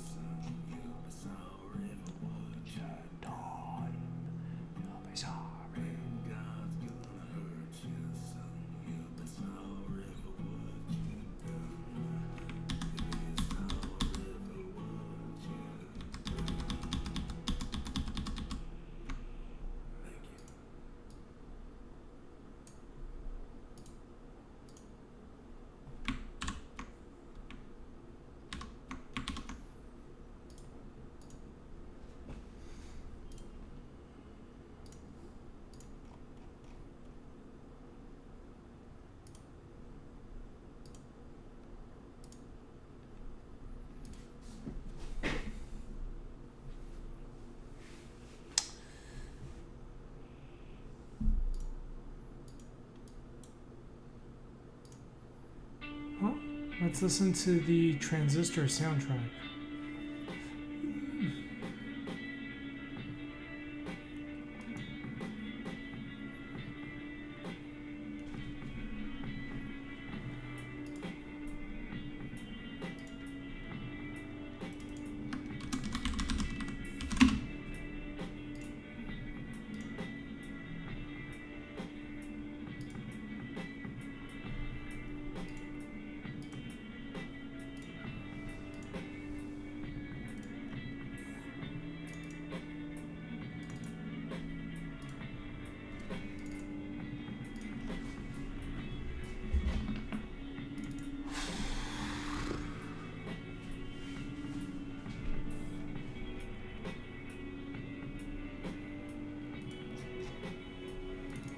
And voila. There is the window.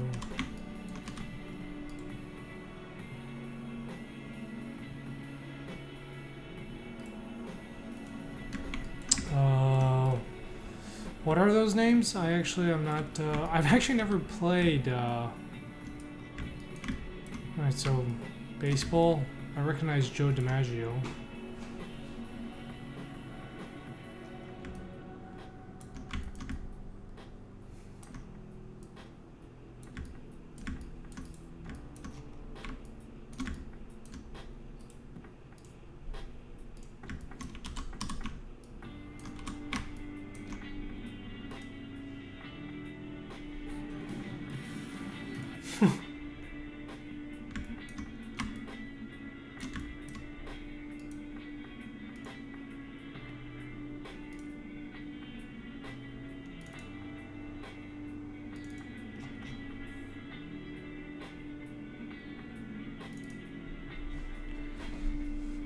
Alright guys, it has been 2 hours. I think I'm gonna wrap up the stream.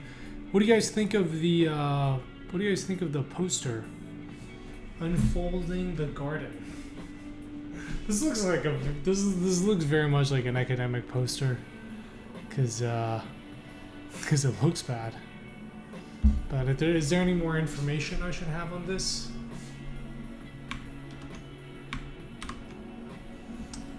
Unfolding the Garden, a weekly show looking at the evolution. So yeah, every Saturdays 1 p.m. We'll play through old builds of Manifold Garden. Yeah, I already got CTD. Do you think I really need?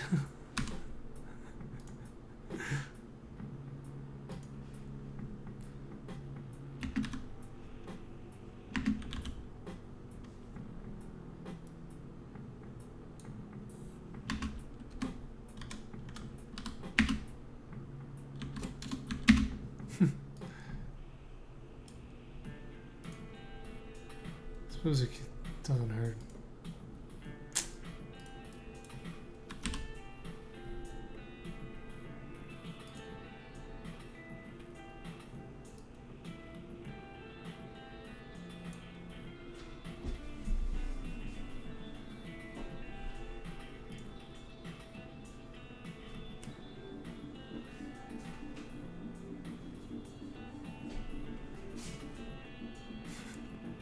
Well, I've already added it, so too late.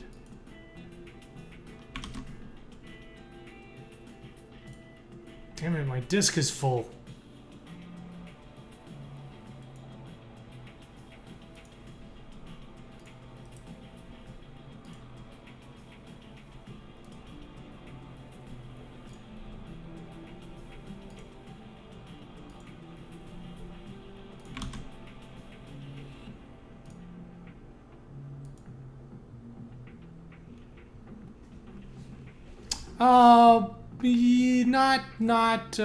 Not always.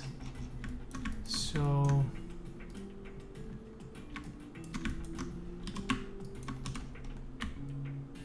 I mean, guests are more of a special occasion. Mostly it's going to be looking at me playing old builds. Oh, look at that. Look at that window. That window is sick.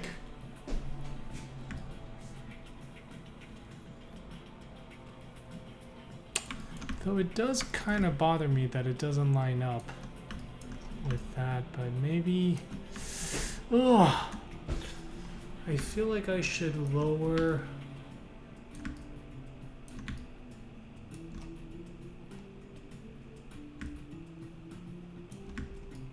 I think that...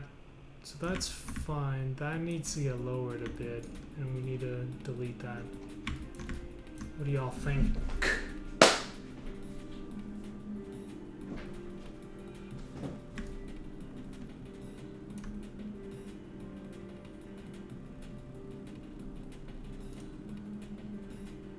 What does this thing mean? It can't,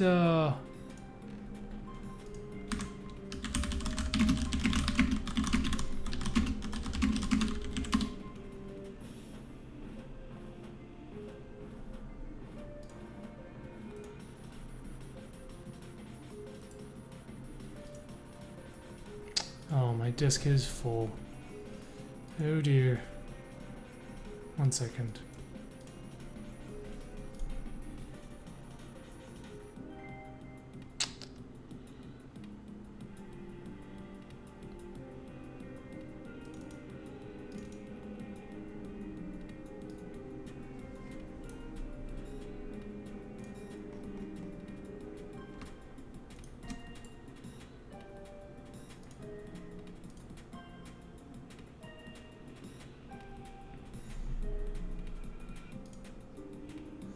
No, my disk actually is full. It's not the scratch disk. It's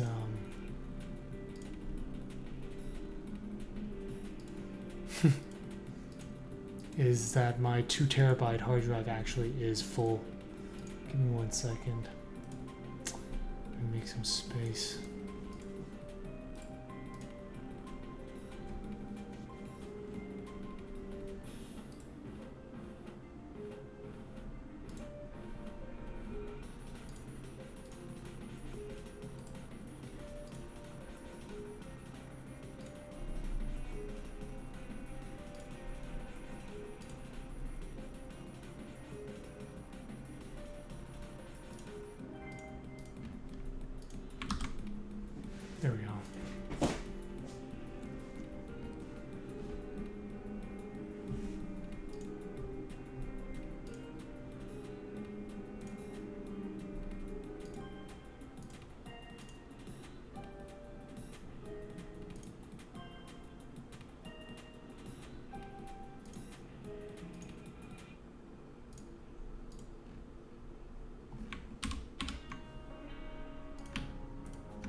Bad Apple. Is that Lady Gaga?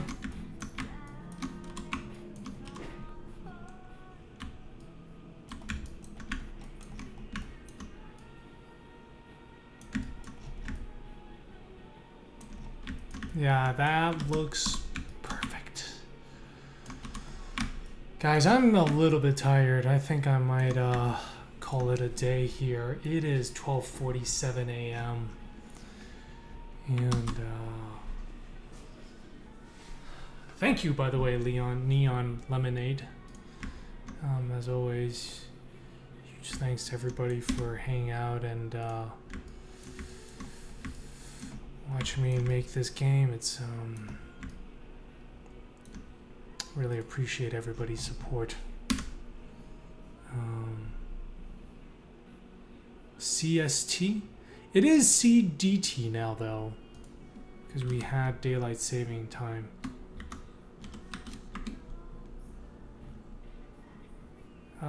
It is almost done. So you know what? Let's hit play and run through the game, and then I want to check in. You know, some of the things we've done.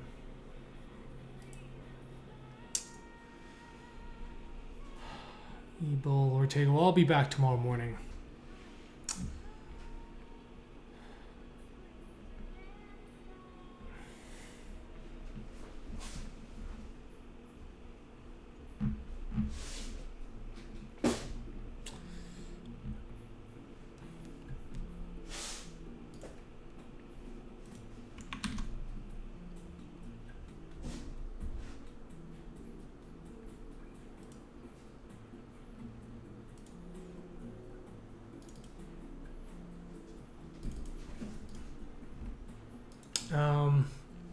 Almost done. Yeah, I mean, relative to the total time scale of development, yeah, we're kind of in the end. But yeah, it's all these details. It's so hard to get everything right. But the details are important. God is in the details. God is in the detail.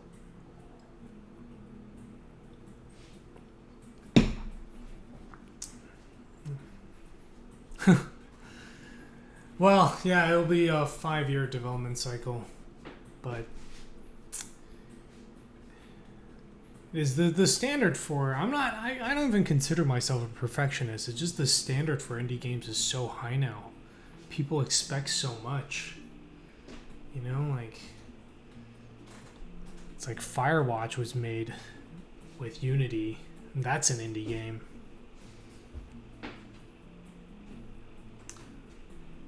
But of course, you know, that's like a team of 8 industry veterans. I don't even know if they want your life story in the game. It's just, yeah. Well, there's just so many games out there now. Elder Scrolls Morrowind. Vanquish. You know, Vanquish is $20. Can't compete with this. Don't Starve Fallout. Technomancer.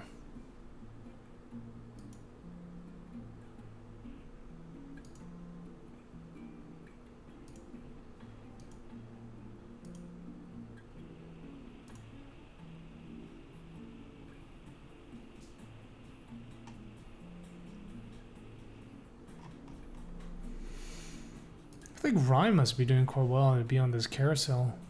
182 reviews.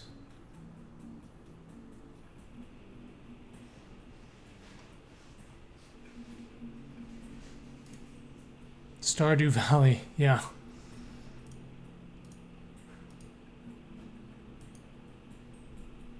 Can you even buy Far Cry? Why is this up here? Oh, yeah, of course. This is not coming out till February 27th. And they're doing pre-purchase 8 months in advance. Wow.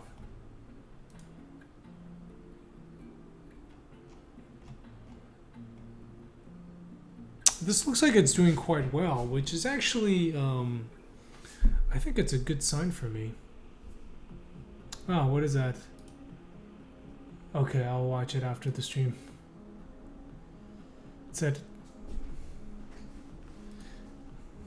yeah, it turns out with Stardew Valley, it's like people love Harvest Moon.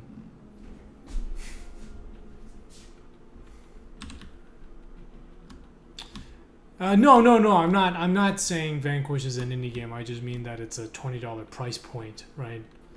So it's like, well, yeah, it's not an indie game, but like it's $20. So the I don't think people care so much about whether it's an indie game or not. But the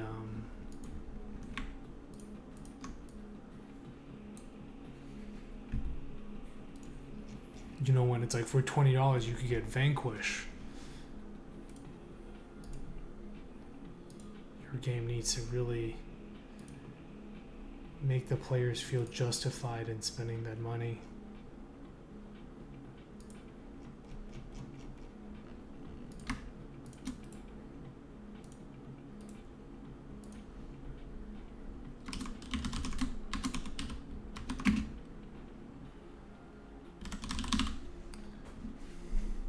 No, it's definitely different. But you know, like gamers will be like, "Oh well, how can you charge $20 for your game when Vanquish is $20?" Like, you know, Vanquish has hundreds of hours of gameplay. Yeah. I'm not saying that that's how it should be. That's how the pricing should happen. Just, you know, that becomes how consumers talk about it.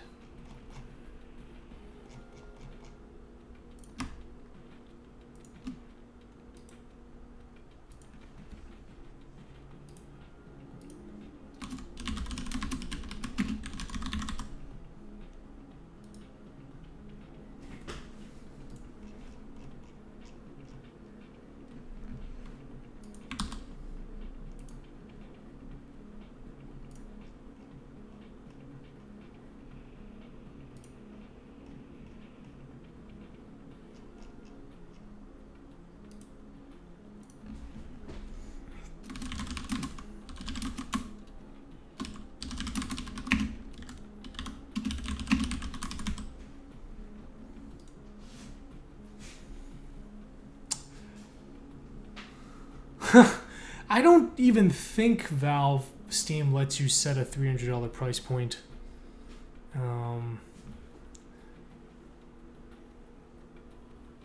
Handbags. She's gotten into leather handbags. I tell her to not worry about price. Yeah, no, I definitely think that's where for me it's about quality, like which is I think, you know, I really want to do the like one of the reasons for doing this unfolding the garden thing, and you know, like I can export it to YouTube for people to watch, is just to show people like all the thought process that goes into making a game, because it's not, people think an expensive game, people like it always really bugs me when people look at a 2D pixel art game and just assume that it's cheaper to make, and it's like, just because it's a 2D art game, a pixel art game, does not mean it was like, I mean, it can be cheaper than like Grand Theft Auto, but it,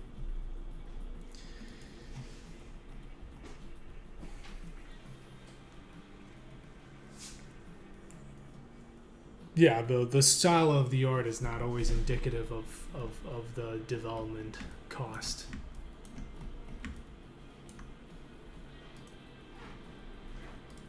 Okay. All right, let's hit play. Yeah, niche quality. So I think it's like, I first and foremost, Manifold Garden needs to be a great puzzle game because I think that's gonna be the people who are most excited about it. And Humble Bundle, right? Or not even it's. I guess Humble Bundle is the main one, but there's been a whole bunch of them. Yeah, and I'm seeing games hit the bundle sites a lot sooner after release. It used to be around a year, then you'd see it in bundles. With some of the VR games, you see them in bundles like 1 month after release. And that is not good, right? Because that's like, it's like going straight to the bargain bin.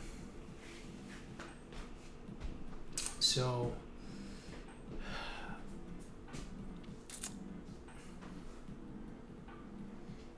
yeah, it's devalue, and it's not even just Steam. It's like just with everything, the internet distribution, music, right? All the subscription services, TV, movies, Netflix, $7.99 a month, and you have, I don't know, millions of hours of entertainment. Although the thing for me with Netflix is I just watch like a few shows over and over again. They need to bring back King of the Hill. But yeah, if you make something that really connects with people, I think they will go out of their way to get it. It's just like that hurdle is a lot higher. But then again, I can complain about all this stuff, but it's not like I'd be making this game 20 years ago. Oh man, they really have a Clint Stevens. I don't even know who he is. I might subscribe just so I get those get that emote. That's cheating though.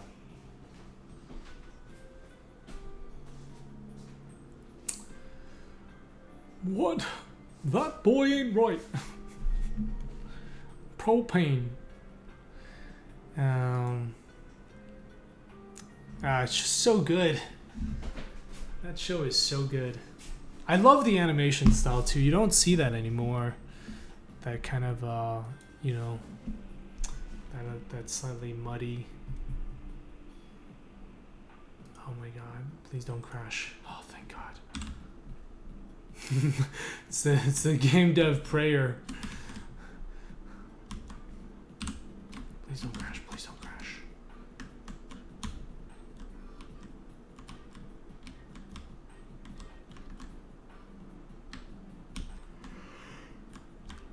Oh boy.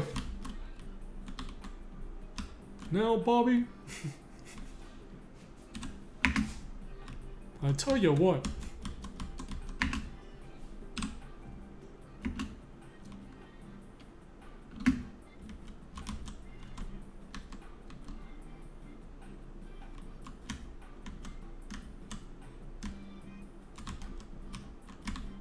I love these stairs.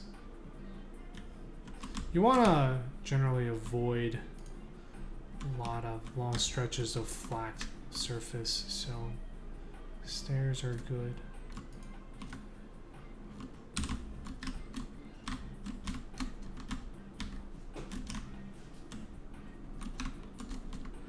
Oh yeah, just look at that. This is what, see, this is what it used to look like. And now this is what it looks like. That is so much more interesting. Ah! No, there's supposed to be a faucet. I just haven't gotten around to it. Obviously, come on.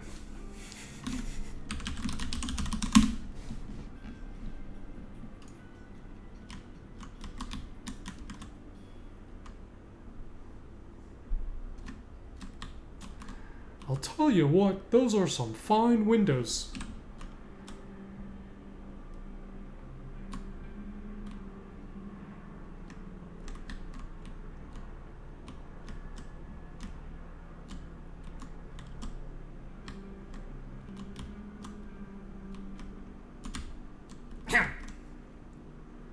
They did bring back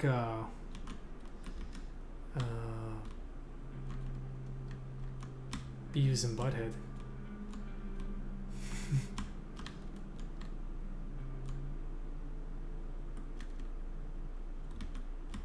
All hail Bender or Blender?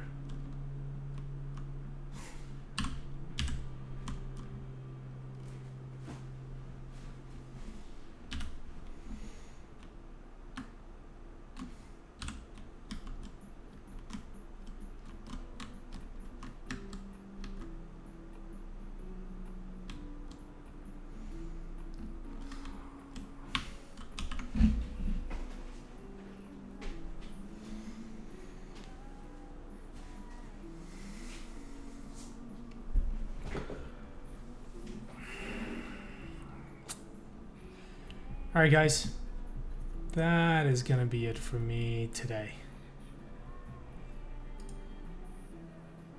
I am tired. I am going to host the Good Idea Co. Let's see what he's doing.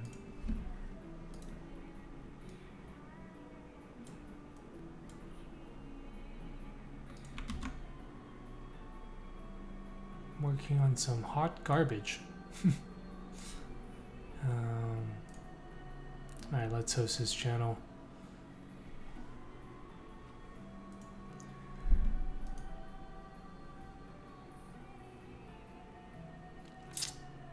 Alright everyone, we'll be back tomorrow. Got a bunch of things we need to finish up this weekend. So tomorrow is going to be a busy day. It's 1 a.m. right now. I'm streaming for 2 hours and 30 minutes. As always, thanks for your support. If you like the stream, you should follow the channel. And I will see you all later. Bye-bye.